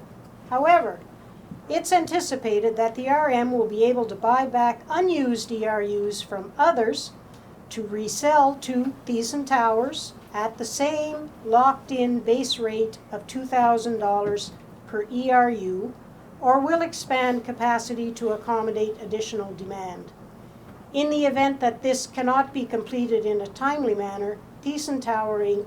has the option to relinquish their claim to all ERUs beyond the confirmed redacted number of units for a full refund of the cost paid." So that's one clause from the MOU that was drawn with that developer. They subsequently then developed the townhouses on Balderstone and also what we fondly refer to as the barracks, the townhouses and the apartment buildings, West Acres, up on Main Street. Now they had presented a plan to the residents in Minnehaha and Hiawatha area for single-family housing behind their apartment building. That has not evolved, and clearly this is suggesting it may be a factor about water. So I'm not sure how we're talking about water. We have a neighbor beside us who they had a pool previously. The water is now gone. The concrete is heaved up like icebergs on a shore. So he can say he has a pool, but it's not really a pool. So even if we have a reservoir, we can say we have a reservoir, but do we have water? So I'm not sure where this water is coming from. The infrastructure is one thing, but we can put pipes in the ground, but do we actually have water from Cartier that is available? Thank you. I'm just gonna comment. Go ahead. Sorry. This- Now, regarding the ERUs, the 3,500 to the 4,200, Yeah. I'm not sure if you were at the meetings when those were all estimated ERUs that I'm only gonna speak about places like Middle Church Home and the school. There's estimated ERUs that they were gonna be using, that what Stantec or whoever did the engineering to that. The school came in way under the ERUs that they were expected. Kids are there, morning till early afternoon. They're not there for 2 months of the year, they're not there in the evening. It's acceptable that the ERUs are lower. But I believe you were there we approved the second cell to the municipality. That second cell is approved, the grants are approved. It's not like if this development gets approved, it's going up tomorrow. They still have engineering to do. That's the reason we have this second cell coming in, is because there was money put in from developers to bring this water here, and it was designed for upgrades. That's all I'm gonna speak to. I'm not gonna challenge it yet, so. Mr. Mayor? Go ahead, Councilor Titus. The second cell, according to Cartier's, for firefighting purposes, but perhaps we can get CEO later on to comment on the water. Councilor Campbell? Yeah, a couple comments. You threw out a whole bunch of numbers there, very large numbers for how much, between censuses. But lots of these homes are 10-year build, right? Meadowlands is a 10-year build out. Even Parking Point, these homes aren't built right now. So nice to throw out numbers to sort of scare people into that, but it'd be nice if we had what homes were actually built, right, so that we had actual numbers between censuses, because even this isn't gonna be even started before the next census. I think you agree. Yeah, thanks for bringing that to my attention. The Meadowlands one, actually, in their documents, they vary between 2,000 housing units and 2,300 housing units. Thus far, I was talking about what has been approved to date. So they've only brought 3 applications forward from Meadowlands, and those 3 total about 700. So there's only about 1/3 of Meadowlands build-out capacity that's actually come forward. So when I'm speaking about this, it's that you also don't consider any further from Meadowlands build-out, which is only 1/3 along. So the numbers are really fairly staggering. This went very quickly. Any other questions? No, I'm good, thank you. Okay, thank you very much. Thank you. In opposition, we have Darrell Hees. Sarah?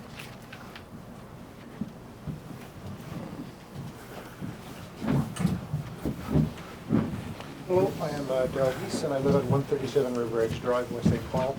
I have been there for 16 years, and I've always been kind of looking forward to when the development to the north of us is going to be developed. And my understanding is always going to be that it's going to be very similar to ours. I've heard several people say throughout the night that River's Edge Estates is one of the best ones out there. The sizing is great. We don't have mansions in there. We have large yards, which are good. And all I want to see is that what we have is going to match, the new development is going to match what we have with us. And that's my main concern. I don't want it to go to RC. Keep it as RG. My understanding, maybe I don't know the full understanding of RG. You do not have to have a well if you're RG, correct? It just has to do with size? Can we defer to the planner there? Yeah, no. So you don't have to have a well, but it has to be connected to either sewage. Or can be serviced? Yeah. Yeah, so, and that's the main thing. So I see no issue, if we want to have that, I have no issue with there being a development there as long as it's going to be zoned RG. The pathway coming in is something that I'm concerned about. I heard someone mention that MI does not want to have any more roads joining Main Street. Does that mean that all the cars are going to have to come through us, or is that actually going to be set up so that their development can actually exit onto Main Street as well? And that's a concern. So I just heard someone, I think it was someone up there saying that MI was not having any more intersections. I did see that in the plan, but when I heard that tonight, someone was saying that MI does not want to have any more intersections coming on, so that was a concern. Can we defer to the planner on that? Actually, that's something we need to talk about during the subdivision presentation, because the secondary plan has how the road network is going to play out joining the north, and this particular property joining the River Edge Road. So, I mean, I'm going to talk about that during the subdivision presentation. Is that a yes or a no? Yeah, we would like a yes or a no. Yeah. Street right on street. Yes. Yeah. So Are we if able to if join to number 9 or not? Yes. so this application, this particular subdivision, they will need to connect to the River Edge Road, and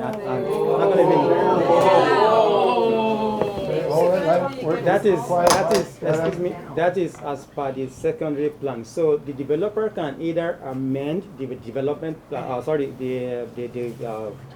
secondary plan, or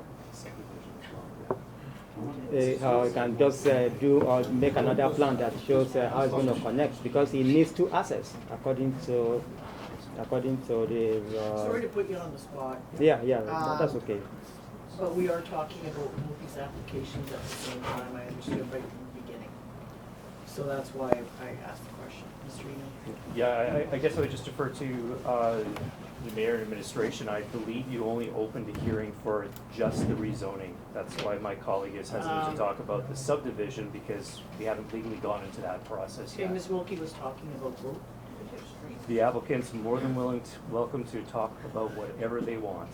Okay. Councillor, All right, thank you. Councillor Bichette? No, I'm not gonna bring that But up. it's good to know these things before we. Okay. Yeah. Okay, well, that's obviously something that I have a major concern about is the potential of 200 other houses being built up on the other side, and then over, going to 2 to 3 cars for people, 600, 500 cars coming through our development to get onto Main Street. We have a quiet area, lots of young kids that are walking around on the street, people walking dogs. We don't have any sidewalks to be able to walk around in that area, and so that's one of my main concerns. The RG was one thing that as well. My understanding, water will be coming to them, but we keep our wells, but the sewage will be hooked up to the system because we're already hooked up to our little sewage there, right? No? Their sewage would go to West St. Paul sewage system. Yeah, but that would be the It connection. wouldn't touch yours, it wouldn't change anything on yours. Okay. Well, I understand that everything was gonna be tied in, that's why our sewage treatment was right near Main Street, right? So that it could pick up our stuff and bring it in. Not gonna be? Okay, so, you know what, I'm not, I thought, there's 2 things that I signed there, one was for zoning and one was for the development. And at first I thought I'd put down information, but I'm glad I'm coming up at a spot. So I am opposed to this development for those reasons, because they're not maintaining the same development that is beside them, which is River's Edge Estate, which everybody says is so great. So many people saying that, well then let's just maintain it. And I'm opposed to it unless it would be to change to be RG away from RC. And absolutely no traffic coming in. There has to be that traffic of that development going on to Main Street. When you've got over 200 houses, and we have 93 houses in our development, there's no way that those people should be coming into our development to go down to the streets. Councilor Boucher? I'm just gonna call you Daryl, I didn't get your last Sure, name, sorry. Daryl's fine. What's been presented to us through our whole package, and I'm just gonna say this without the planner in there, is they're showing an access off Main Street that lines up with Parks Creek. And we've had instances right now where we've looked at developments previously and we put conditions on Main Street for access or acceleration lanes, deceleration lanes. Highways has come back to us and said, that's our jurisdiction, you don't have the right to say what we're doing on our streets. They don't have the right to tell us what we're doing on our streets. So just to give you Well, that. they don't have a right, but if you're gonna be joining their street, they can tell you can't join their street.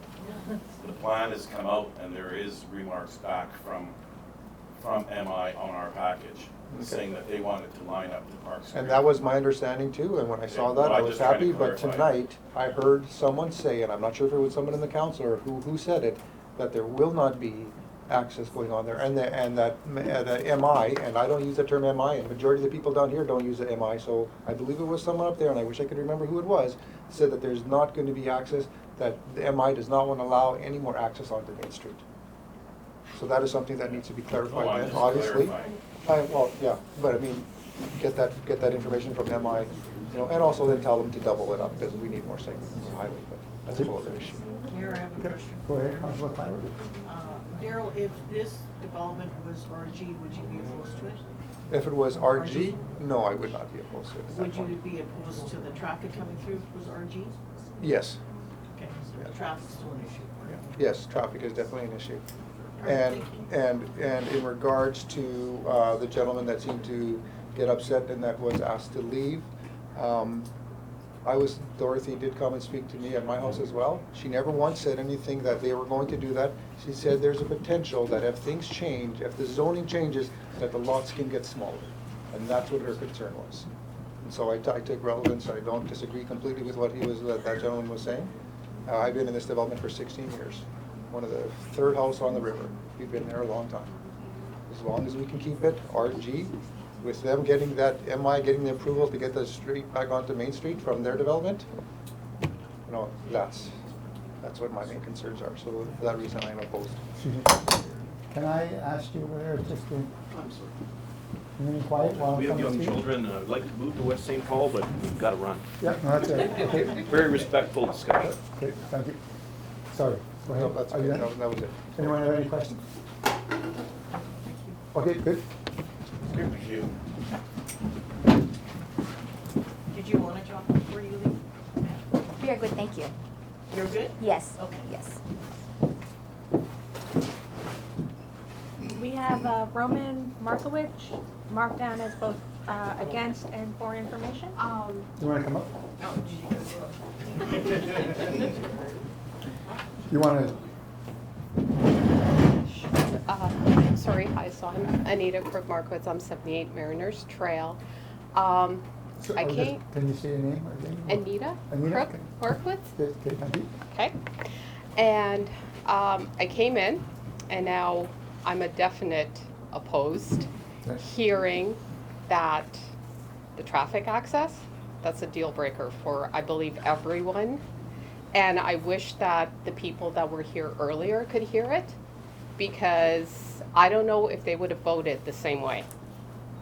So stuff has now transpired that people that have left early have no idea of, that were probably in favor.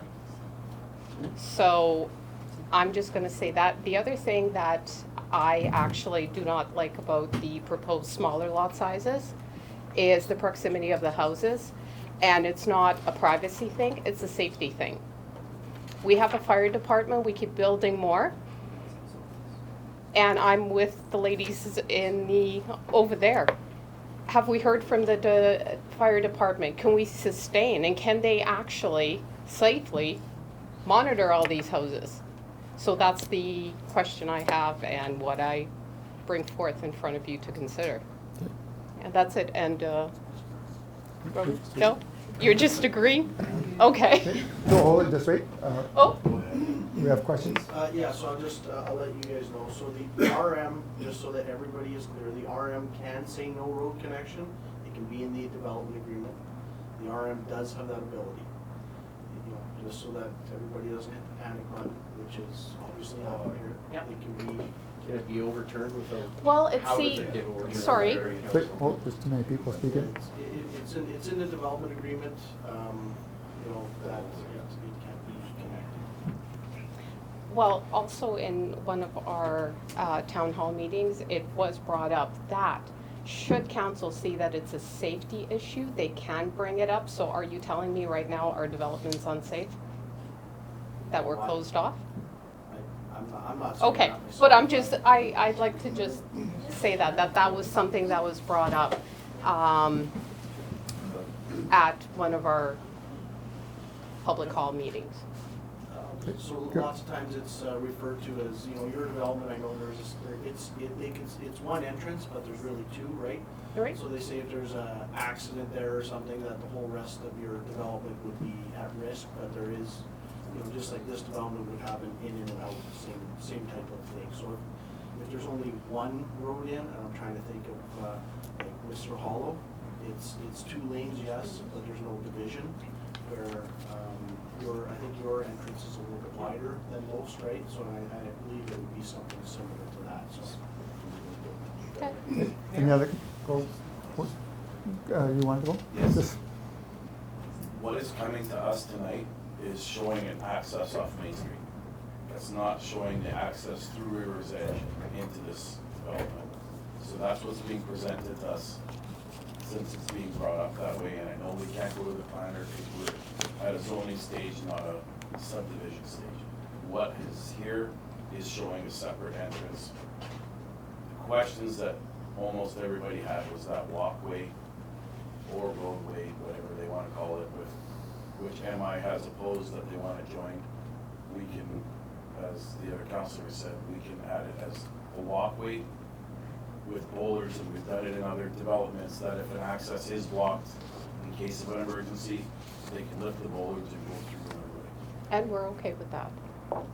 We just don't want the excess traffic. Yeah, well, And what, Councilor Clyde? Under your zoning application for management infrastructures, you say C subdivision. So now we have to talk about it because you put C subdivision for management infrastructures on the zoning. Yeah, because it's the same response from the same department, so we kind of put it there as, yeah. Right, so we cannot not talk about it because you've said see this application. So we have to kind of talk about it. But I will say this, Councillor Campbell, you weren't there when Bill C-37 was passed. You weren't on council at the time. anything we put in a development agreement can be appealed. And so if we're going to do something like say we're not gonna have a road access to River's Edge, it has to be in the conditions. Development agreements can be appealed at this point. So if we did that, it could be appealed. So I am concerned about that. Any other questions? No? Okay, thank you very much. Thank you.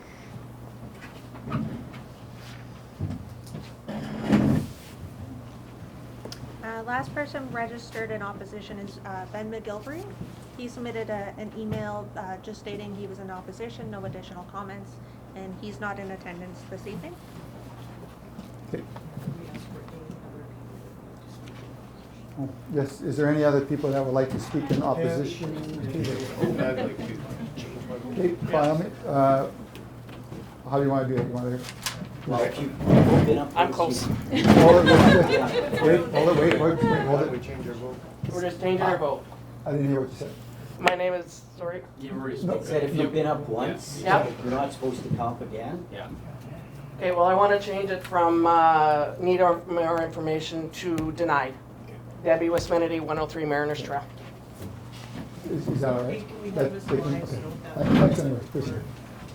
Okay, anyone else want to? Can I do the same? Just sit here? Okay. Derek Neal, 111 Mariners Just to- Trail, opposed. Just to speak to Tanya, sir. I'm signed up for more information, but I'd like to put myself as opposed. Okay. Your address? Yeah, the Sorry. address. Hold on here. Sorry, did you get Derek? I got those. My name's Carol Jansen, I'm at 106 Mariners Trail. And for the same reasons as all these people just spoke, I am would be totally against if that road was gonna be open, that would not be okay. And the other thing is that everyone seems to talk about the width of the lot sizes, but the depth of it matters too. There are smaller lots. And quite honestly, it was the reason we bought the home that we did. And if I looked and if I were looking again and I saw those lot sizes, I would not be buying. That's not where I wanna live. I wanna live on the size that I've got. And that's what I would be looking for. So I have what I want, so that's great for me, but for others who also want similar to what I have, they won't be getting it there. Okay, thank you. Anyone else? want to- Ms. Wise, have you noted that? Yeah, yes for Ms. Jansen. I think I missed it on my form there, but I want to oppose it. Okay, your name, I'm please? Gordon Bowles, I'm 102 Mariners Trail. A little bit disappointed in what's transpired here tonight, that it's taken 2.5, 3 hours into the meeting to clarify more about the road.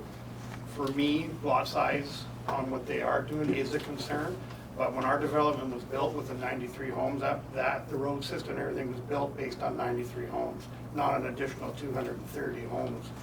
On average, 3 vehicles per home coming in and out of our development. So I definitely want to have my name put on there as I oppose it. Okay, Councilor Rashid, you want? Can I just ask you a question? Yeah. What's changed in the roadways besides that access, if it's a road or if it's just a walking Well, path? at the start of this, it was brought up there that there is going to be access for the new development onto Main Street. Well, the presentation that was given to us at the beginning. Okay, I'm well, that's sure if you were out that's there. not what they said. Well, it said it said they can't speak to the subdivision, they can only speak to the zoning. It's just how it. Okay, well, I'm not gonna I'm just telling you what. play was on words and presented to everything us. here. I'm just going on the fact that we need to oppose that. I want to oppose that. Sorry, can I get you to repeat your name? It's Gordon Bowles, Gordon Bowles? and I'm at 102 Mariners Trail. Thank you. I'm Cheryl Wilford, I'm 75 Mariners Trail. Yeah. I totally oppose this thing. Joe, just hold it. Just- I agree, I don't know if I need to sit down here, but I'm not for any of this. I don't like the fact of it. I moved up to West St. Paul because it was actually rural. This is becoming a city-like for us. I'm not impressed by everything. No, and if you want to put bungalows behind my house, go right ahead. But you wanna know what? I want like some type of lot size that we all have. And yes, and with no roads, I totally disagree with this. And you wanna know what? It's a safety. And you wanna know what? Get a school. Because you're bringing all these people in, we need a school. We need a high school, we need a elementary school. I don't have kids in the school system anymore. They're off to university, but this is ridiculous. We have built, West St. Paul was supposed to be a rural area. We have made this into like way above what we were expecting to have as I moved here, sorry, but I grew up here too, and this is not the way West St. Paul was actually brought out. And I'm very disappointed of it, and you guys better fix it. Fix this now, because it can't get any worse. Thank you very much. Got any questions, anybody? No? Okay. And my husband opposes Yeah, too. I'm one of them opposed, yeah. 75 Mariners Trail, Brentwood. Have you, has Mr. Elias got your? Cheryl. Okay, is there anyone else? No, I'm on the same with her. Oh, three. Three? Yeah, Sylvia Martin. I just 63 Mariners Trail. I also signed up for information. I've stayed really late past my kids' bedtime. I'm saying no as well. I have one of the corner lots, so I actually have 2.5 lots behind me if this goes through. I'm new to the process. I'm sorry. I'm just a teacher, but can you clarify, like, the votes that we're doing? I mean, I put information. I didn't say yes or no because I was undecided, but with everybody that signed up, can you explain to me, based on if there's more yeses than more nos, then we move on to the next part of the process? I apologize for my ignorance, just because I need some clarification on this. It's a good question. If you get a certain percentage over against, it cannot go to a third reading tonight. We can only do one reading, and then it goes to I guess my concern is on that paper, I noticed there are lots of individuals here today that had city addresses. I've lived here since 2007, again, for the same reasons that you moved out here, for the family life, for the safety, for the country. And so I noticed there's lots of City of Winnipeg addresses. I also noticed there's lots of people that own property here, but they don't live here as residents. They don't drive through here. They don't have kids that go to school here. I pay all my taxes here, along with the school taxes here. So I wanted to clarify that, because I wanted to know whether my vote as a resident that lives here, that drives through here, that has kids that plays on those streets, that have dogs that walk down those streets, does my vote count the same as somebody that is not a resident here and that signed up in support of the developer, which I understand? Because if that was the case, I would have sent out a mass text message to get a lot of my family and friends to come here who actually live in West St. Paul to do the same. And I understand the information's out there. We should be, this is my first, I probably was at a council meeting before, and we should be more involved as residents. I think we should be more involved. But I've also been in Rivers Edge Estate since 2007. Previous councils have told me, they've come for my vote, they've told me there were all these promises made, and we've had a conversation about everything that was, the promises that were made to Rivers Edge. It's a beautiful development, and I'm hearing beautiful details with this development as well. But my concern is a lot of those things won't come to fruition. I was told, like the sign, I was told that Rivers Edge, I live right beside the water treatment plant. I was told that it would be landscaped. Well, it has gravel and it has grass. And when a previous person came to me for votes, I mentioned that, and they came and planted 4 trees along the side to block the view. But landscaping to me is not the same. So I'm just speaking my concerns as a resident, as someone that pays taxes, as someone that lives in Rivers Edge, that I'm concerned about this process. Does my vote, is it equal to people from the city of Winnipeg? Because I know I can't register my kids for swimming in the city of Winnipeg without, on the first day or without paying extra. So I want to know, is it equal or not? We have the. The plan? So, sorry, you wanting me to explain the process? Okay, so first and foremost, residents don't get a vote. The only people that vote on these applications are the individuals in front of you on council. Residents and stakeholders get to come and state their opinions and their feelings on things. Tonight there are 2 separate applications. The first application is what we're dealing with right now, is a rezoning application, and then later on there'll be a subdivision application. I know folks have been talking about both of them intertwined. We as staff have only talked about the rezoning because that's the process.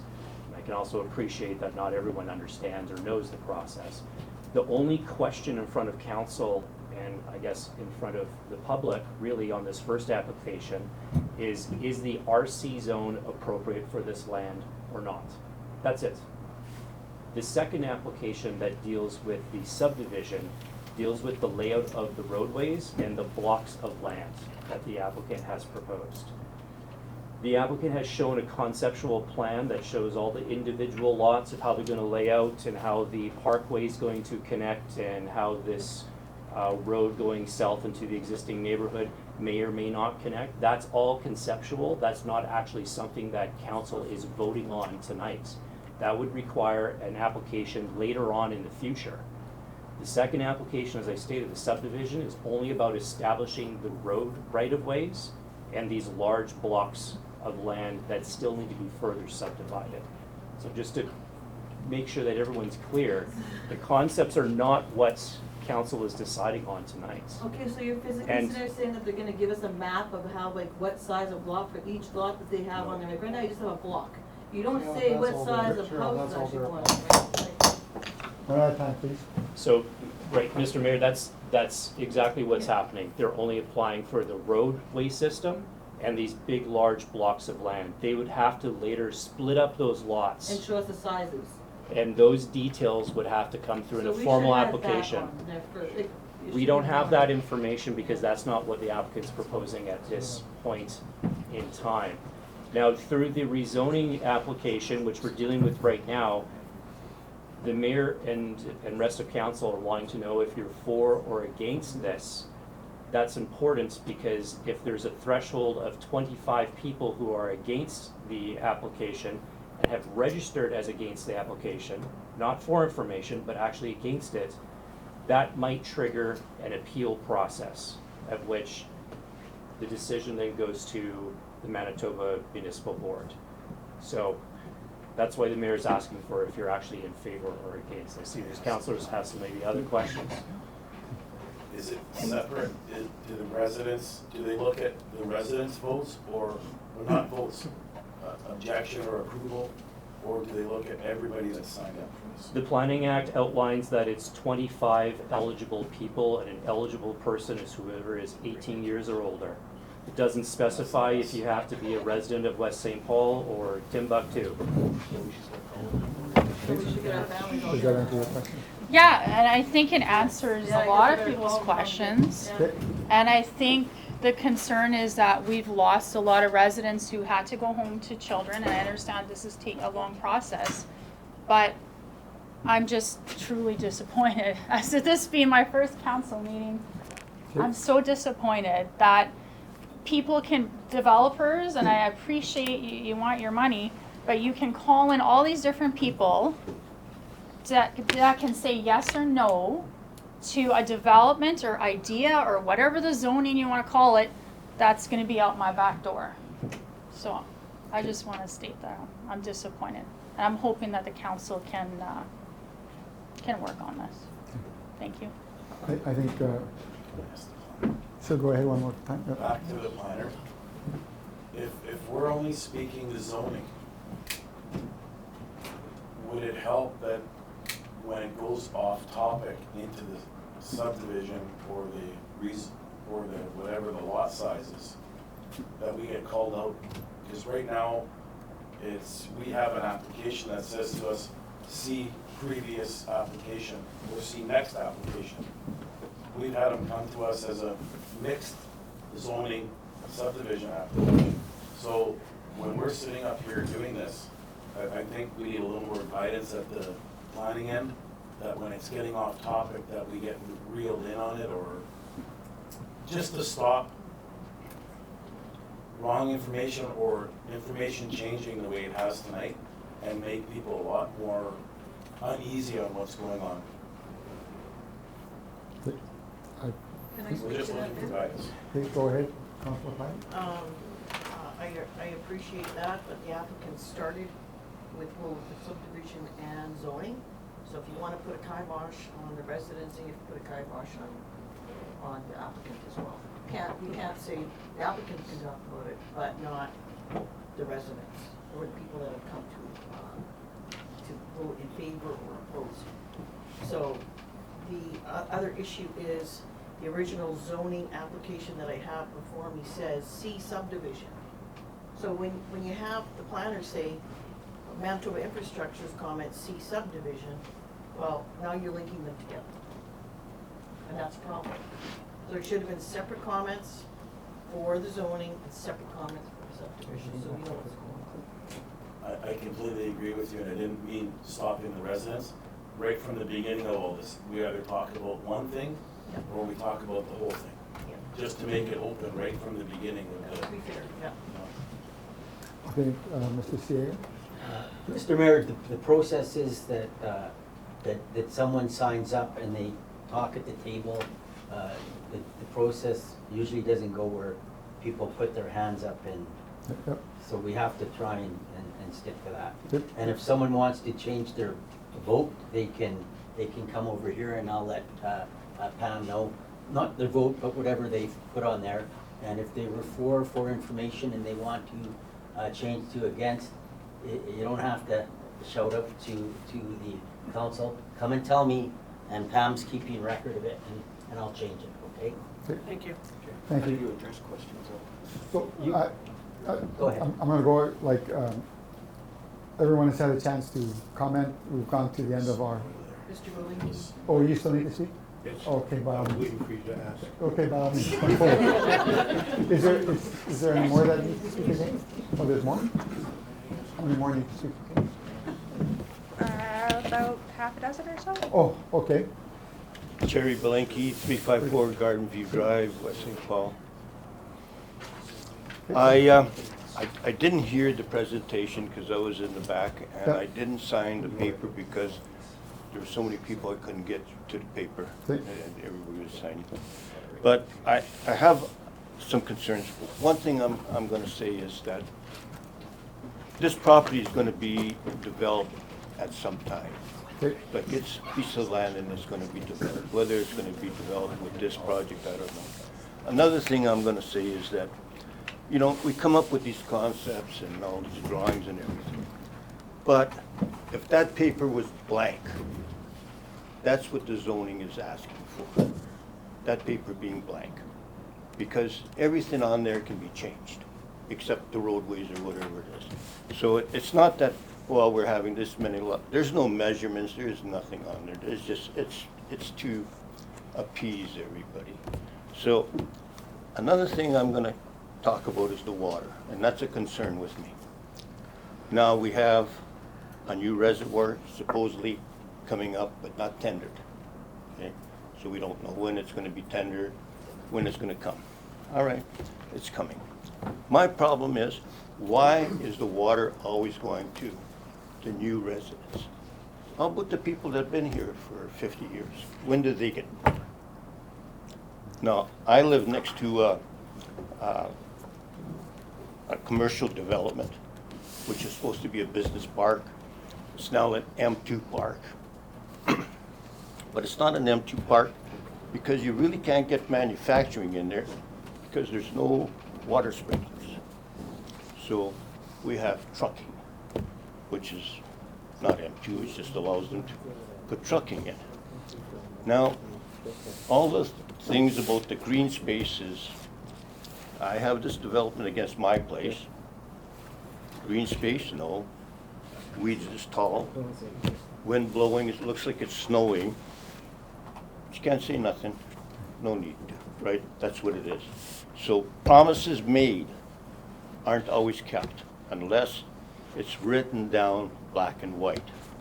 And we don't see that now. We just see a concept. So and I'm sorry if it was explained before, but I couldn't hear. So whatever they propose, or if it answers all the questions, fine, I missed it. But I'm really concerned about the water. I don't think that the water should only go to the developers, it should come to the people.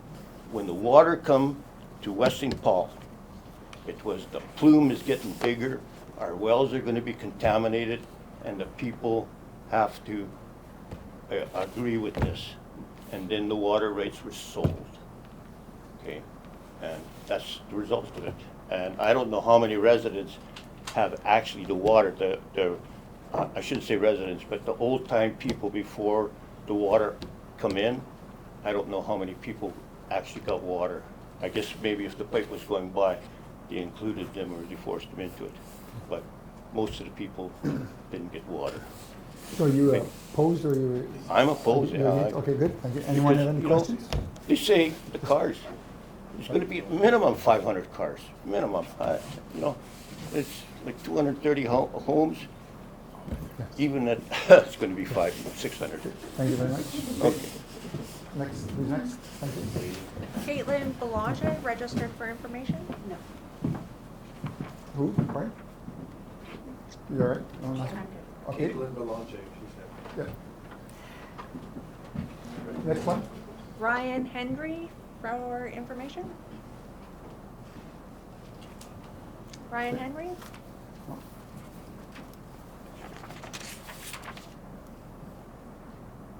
Satam Singh, he was registered for both for and for information.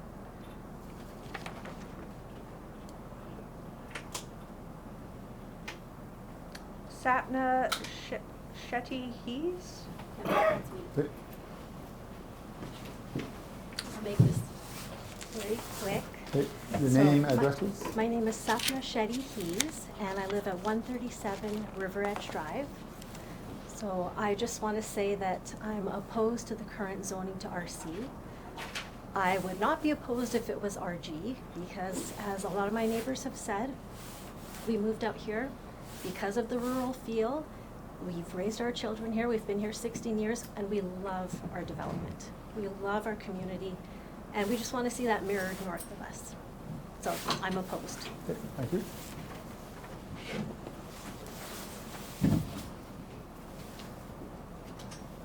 Michelle Moscow, registered for information.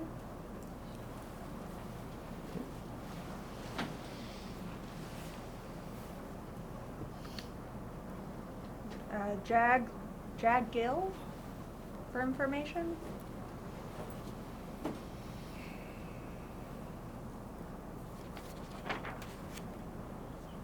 And that's all we have registered. Okay. So that concludes our this portion of it. So now we can ask for the applicant to address council with additional comments.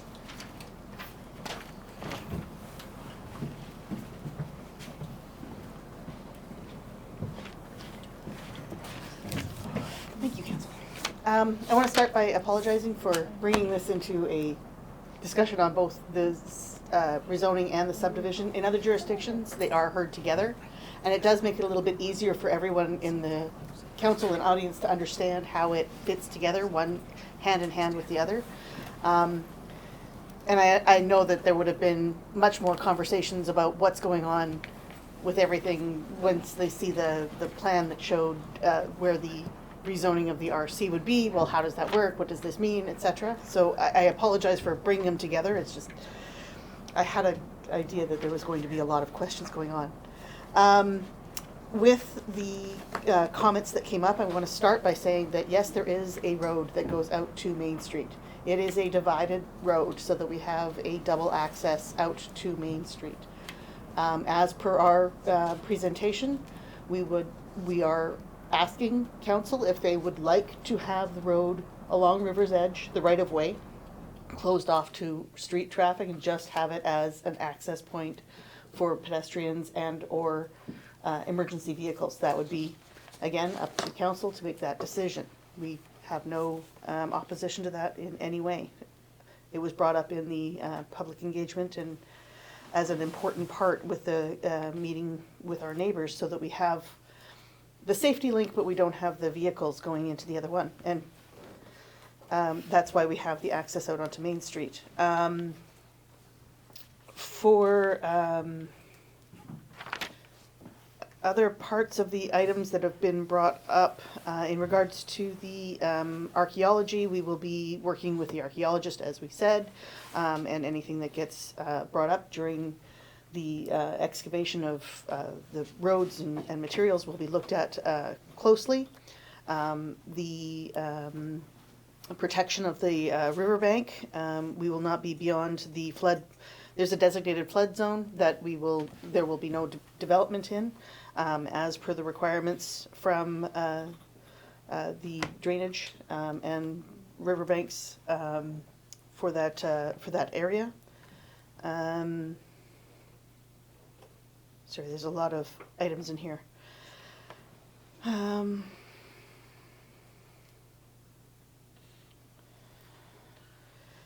The requirement for having only bylaws, all homes are allowed to have 2 stories under the zoning, either RG, RC, etc. So restricting the size of home, the height of home, would be something that we would like to have a discussion on versus something that would be required within the approvals. There was comments about having retail come in, but retail doesn't come until you have sufficient mass of residents. That's just a function of the economics of retail. Excuse me, you're not talking about retail in this area. No, in this area, in the neighborhood, sorry, in West St. Paul, there was a question. And that was the other part, thank you, that's part 2 of this. We can't have retail up here. We have no commercial, we are only allowed to have residential in this area.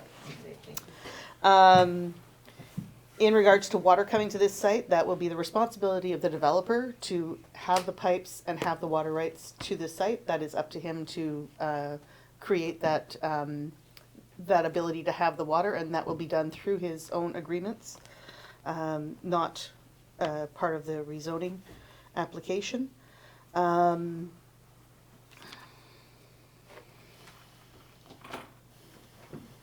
And in the development, there will be fire hydrants throughout the development for firefighting, just as a general note, in the fact that there will be a water service. So there will be water service to have fire hydrants throughout the neighborhood.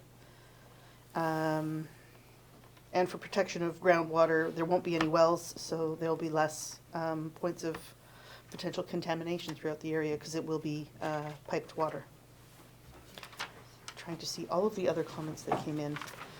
In regards to RC versus RG, we are wanting to have RC so that we have the opportunity to develop the variety of lots and the smaller size lots as per the secondary plan, where it is said that this is a smaller lot area. And with the economy, with the economics of bringing water into this area, ensuring that we have the lots to facilitate that. And having that benefit come up with everybody who's up Main Street in the future, having that water line going all the way, almost all the way to the north of West St. Paul at a developer's expense. So I think those were all of the key points. If you have any other.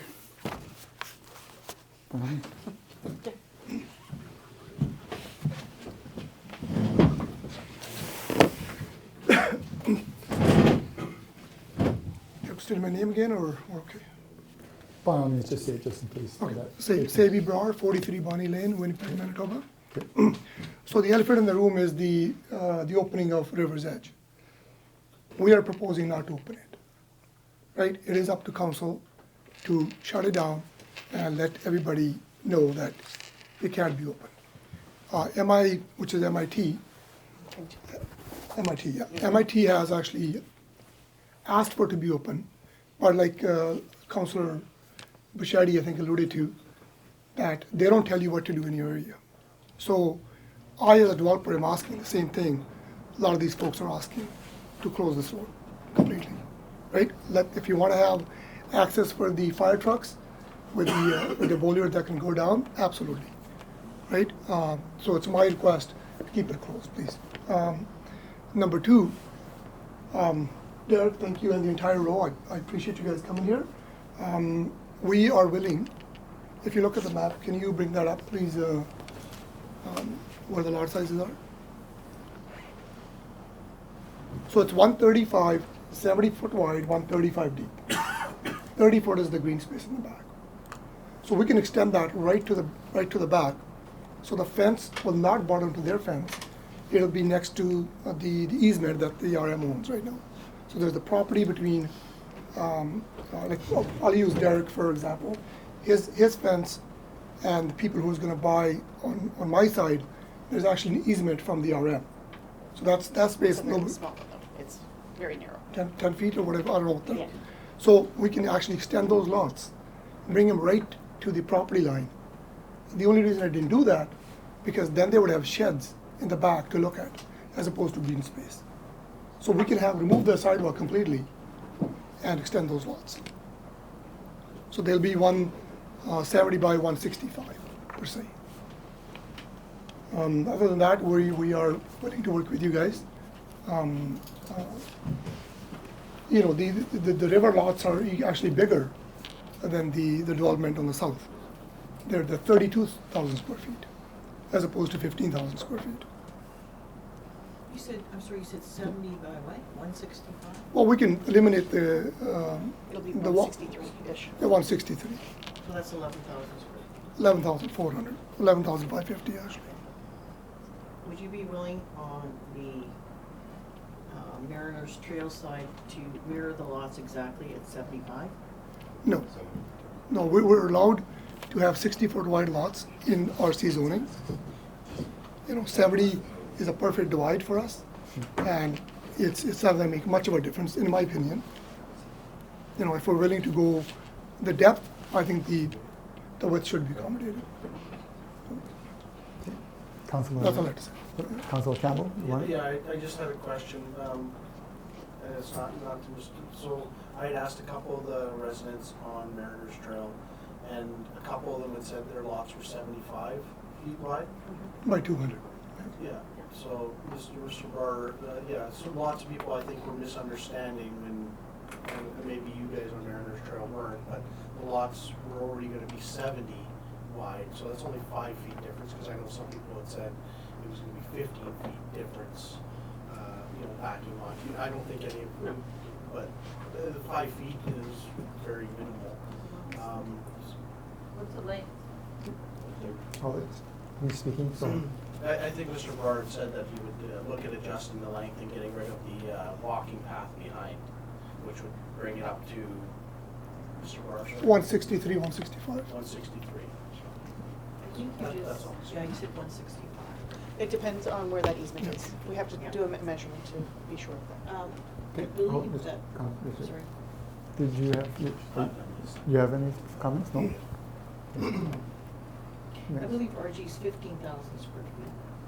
So it's not really mirroring what the residents currently have on Mariners Trail. No, it is not. We're asking for RC zoning. We're not asking for RG zoning. We're asking for RC zoning. I'm just asking, Ms. Wilkie, because they brought their concerns to you.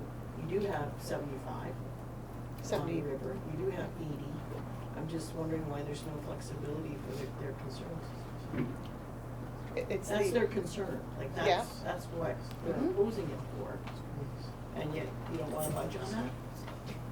For the amount that would be 15,000 square feet, it's the number of lots that would be lost in that area. It's not. So you're saying this is conceptual, but it's really kind of not conceptual. We're talking about changing, not having a pathway on the back, changing them to 11,000 square feet. We can adjust, we won't have the pathway on the other end, so we could probably gain another foot or so between the, per lot, based on that one pathway, the other pathway going. There are some adjustments that can still be made, but it's not, Mr. Brewer, you don't want to change it. Well, just for the panel, there is a Plan 2050 coming up in the works. That allows for city-sized lots almost. Right, so it could be a lot worse than what it is. You know, we're making it very, you know. Yeah. Mr. Mayor? Yes, go ahead. Can we get clarification on, we're supposed to be hearing the zoning and whether or not RC is acceptable to council, and we're getting into lot sizes, so. Thank you. And I don't know enough about it, so maybe one of the planners can clarify what we should be dealing with right now. Thank you. So, Yeah, as I said before, Mr. Mayor, the application that's before you is on the rezoning application. It's not about the individual lot sizes in a specific subdivision application. And even what you have on the screen here, I believe it's just conceptual, so. Okay. Right now you're dealing with, should the property be rezoned into what zone? It's being proposed as RC in this case. I believe your clerks over here have also noted there's a curfew. 10 o'clock. Do you need to pass a resolution to extend or something? Yeah. That's, We got a couple minutes to go. no, so can we pass the We resolution? could do that now, yeah. Pass the resolution now to extend? Yeah. Well, you'll have to adjourn your public hearing, Mr. Mayor, pass the resolution to extend and reopen your public hearing. Is that correct, Mr. Flanders? Yes. That we can adjourn and reopen tonight? Oh, yeah, definitely. Yeah. Yeah. Yeah. I guess. You don't? You guys wanna? So I have a question on the proceedings. So if we adjourn and then we extend, and then we hit the time limit of 10:30, which is our maximum limit, and we're unable to make a decision, and we have to come back another day, does that mean we reopen the public hearing right again? No. So there's 2 points, Councillor, for the rest of council. If you meet your deadline for this evening, your time limits, and you have not closed the public hearing, then you have to continue the public hearing at a later date and time. So there's 2 ways that you can do that. You can either announce at the meeting tonight what date and what time you want to continue on with the public hearing, and then no advertisements are needed to be sent out. Or if you can't decide or pick a date tonight, you let us know, and then we just re-advertise the public hearings again. So, if for some reason you do get to the point where you've heard from everyone and you have closed the public hearing, then you're under no obligation to bring people back again for the rezoning. You have 60 days to make a decision on that. However, as I stated before, there's a second application, which is the actual subdivision application, which you haven't started the public hearing for that, so that will have to be re-advertised to a later date. Councilor Bichetti? I believe, well, showing that it's a couple minutes to 10, and it hasn't gone very, we will not get, I believe we won't get this done by 10:30. I think it'd be easier for our planning department and our administration to announce the date at this meeting, yeah, rather than re-advertising everything. Agreed. Got 1 minute. Okay. But important question is, do you want to close public hearings? Do we close it, or is it recessed to another date? I would just adjourn it. Adjourn it, correct? Yeah. Yeah. We adjourn it? Yeah. Okay. To either a stated date and time or re-advertise. Say again, please? You can adjourn it to a stated date and time, or alternatively, it could be re-advertised. Okay. I think that. Preferred to pick a date and time. Okay. Yeah. So, has anyone got dates and times? You can do it for Monday, or you can do it for Thursday. There's no availabilities for everybody. Monday? Oh, Monday I can't be here. Sorry. I won't be here Monday. The applicant will not be in the province on Monday. Is that going to be a Can problem? we do it Tuesday? I'm not in the province on Monday, so I don't know if that's. You're busy too on Monday? I'm not in the province at all. Oh, okay, when are you? If we could do Thursday, that would be much better. Thursday? I'm okay with Thursday. Thursday. It's now 10 o'clock, so we can't extend anyways. That would be The 19th? 19th. Thursday works. Does it work for you? I think I'm okay on Thursday. Works for you? Okay. Go ahead. Does Red River Basin have something on at night that day? So there's a few of you are at Red River Basin, so. I know I'm there during the day, but. I have on mine that it's over at 12 p.m. Okay. Well, that's the last day, it's over at noon. Yes. Okay, yeah, good, right. just checking. That's what I was just looking for. Do we want to do that at 6 o'clock? Do you want to do it at the same time we've done this one?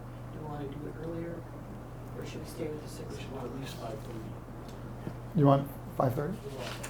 Well, we still have Yes. full agenda to finish. Can't we make it for 5:30 on Thursday? Yeah, it could be. So for everybody that wanted to speak, so we're closing the public hearing and we're just keeping the item open to discuss the matter. Is that what we're doing? Yes. Rather than extending. We're gonna keep it open, yeah, extending more. So do we need a motion to close the public hearing? No, To we're not gonna adjourn. close it, we're gonna adjourn. Say again, please. A motion to adjourn the public hearing Okay. So, to Thursday, January 19th at, are you, We're fine. would you like to make the motion, please? Sorry. I can make the Is motion. Red River Planning available on the Thursday? Oh, we're, Okay. Mr. Mayor, Yes. is there a time that you want to have stated? 5:30? 5:30? What decision will be made? So they need, you need to know two things in the resolution. We re-advertise. We need to know that this public hearing No, is oh, adjourned. no. And the We next could send public out- hearing is also rescheduled to that Just date. hold on a minute, let Mr. CEO speak, We'll send out please. email blasts, we'll put it on, we'll send out a couple, we'll put it on Facebook, we'll do, You should just extend the we'll meeting. post it right on now. the Give us a door few here, minutes we'll to- do Yeah. everything we can to let people have notice. Mr. Mayor? Oh, just- Around our area, Yep. maybe so people can, no? Okay, just hold on a minute, please. I just gotta clarify. So that's what we're gonna do, but, which I think is great. I just wanna clarify, do we have to advertise it or no? If you state the date and time tonight, you do not have to advertise it. You're under no legal obligation to do so. I'm just wondering, Mr. Mayor, if you can, if administration can have a couple minutes just to write up the resolution so we get it Yes. correct. Yep. I'll move extension. Should I'll we move extend? extension. We're already too late for Yeah. extension. I'll send it. We're at 10:03. Oh, okay, good, okay. We're already at, The spirit and can't intent stand was- anymore. Okay. So we have to close the, You'd have to adjourn, you have to do an extension resolution, you'll have to adjourn the public hearing. I'd recommend you do that, so we're not offside. Yes, adjourn. And then, and then we'll do the resolution stating the time and. I'll and- second that we adjourn. I already seconded. Oh, sorry, I didn't hear you from here. Okay. All in favor? Aye. Aye, okay. Okay, now we're gonna talk about it. No, now we need to do the No, extension. you have to Now- extend. Okay, yeah. Extend the meeting to 10:30. Yes, so be it resolved that the meeting be extended to 10:30. You need, I'll move. Good. Okay. Council Bichetti moves, seconded by Council Campbell. a vote? Can we have the vote, please? All in favor? Aye. Aye. All opposed? None carried. Extension That'll of be the meeting. extension. We're now gonna go to 10:30? Just We, to give we just have to administration sort out time to look at the dates. resolution Okay. to put the, We're past. yeah. So we just need, need a minute to work on the resolution. 5-minute recess. Yeah. Sure, please, yes. Be it resolved that the public hearing for bylaw amendment 2022-09P be adjourned to January 19th, 2023 at 5:30 PM. And further, be it resolved that the public hearing for subdivision S 22-2965 be rescheduled to January 19th, 2023 at 5:30 PM. Can I ask for a mover, please? Oh, wait, Councilor Slider moves, Councilor Bichetti seconds it. Any questions? Yes, by all means. Since we don't have to re-advertise this, can I ask that it goes up at the bulletin boards at River's Edge and that copies hand-delivered throughout River's Edge? Because I think that's the most affected area that we have to do with this. River's Edge, Mariners Trail, Mariners Cove. All of River's Edge. River's Edge. That's River's Edge. Entire development. And also, just due to the interest of this issue, is it possible that we could have it at the Access Center, just to accommodate more citizens? 'Cause it was Oh, you kinda- mean it the was- hearing? The hearing, yeah. Yeah. We'll have to check with the Access Center. We can look into that, but it would be advertised, oh, we have to say the date and location, do we? If you're gonna change Planner? location, you say the location tonight. Or we have to resend out Can we notices. just discuss something as council for a minute? Okay, oh, I see what Just- you're asking for, yeah, I'm just okay. wondering, me and the mayor, we were talking earlier, when we get a group like this, is it possible to get a camera in here that we can get feed into the fire hall and have overflow into their, what's that whatever the main room is, The where they have training snake room? screen, that people can actually hear what's going on? Could I we don't Zoom know it? that we could do it by next week. Well, I know, that's, Would we Zoom it? Could we Zoom it then? 'Cause we can't Zoom and, can you go Mr. live? Buchhalter, can we Zoom and, no, we can't Zoom it and do it at the same time. Just trying to look at a way to access more people, because we're gonna have You're gonna have a full room, a full plus room again. So And if we we have move the 50 minutes to location, discuss this, so. so we move the location, we have to re-advertise? Unless we state it in the resolution, right? But I don't know the Can we, availability if of we state it in the snow. resolution, can we then do it? Sure. Yeah, but we don't know if the access center is available, right? Thursday night? Oh, okay. Busy Thursday nights, you're saying? No, Thursday night's busy, or is it in? Could- Oh, it's could full, we- okay. Could we do it at the fire hall? Would that give us enough space? Probably. So that means it's bigger. Yeah, it is much bigger. Can we move out the fire truck? 2 trucks. I would like to see, you know, camera in here that we can live feed, like it's not. Mr. No, no. I know, CEO, but they can't do it. if we wanted to move to the access center, is there any available space on a Thursday, or do they have some? Well, there's events on Thursday, like there's programs, so. Or, Mr. CEO, can we somehow get a camera in here? Because it's not gonna take much to do a live feed onto the TVs that's set up in the fire hall and the training room. Like whatever the main floor room. Is there a way we can do that? Or? We could put a speaker out this way. Oh, okay, we could do speaker. If we went to the fire hall, would that be bigger capacity than here? I don't think so. Well, why don't we cancel the events at the Sonova Center and have it there? We have to advertise, we have to put it in this. I think there's karate on Thursday nights. That's what's on Thursday nights, because my daughter goes. So I know that's what's Well, on Thursday nights. we'll have to cancel the, whatever events there and do it at the Sonova Center. If we're going to announce that now, Yeah, you know, we can't rent a hall or anything, so we should do it at the Sonova Center, Access Center, and we'll have to cancel what's ever going on there and then give them extra time at the end of the term in December. Okay, are mover and seconder agreeable to amending the I'll move it. resolution? Okay, Councilor Hadcan Was I- moves was it. I- No, we already have mover and Yeah, second. yeah, Oh, Councillor sorry. Clyber I'll see if Will is and second. Councillor Oh, Bisetti sorry. were the Yeah, mover you and guys seconder. agreeable to that? If you're agreeable to. I'm agreeable to that. I'm agreeable to access center.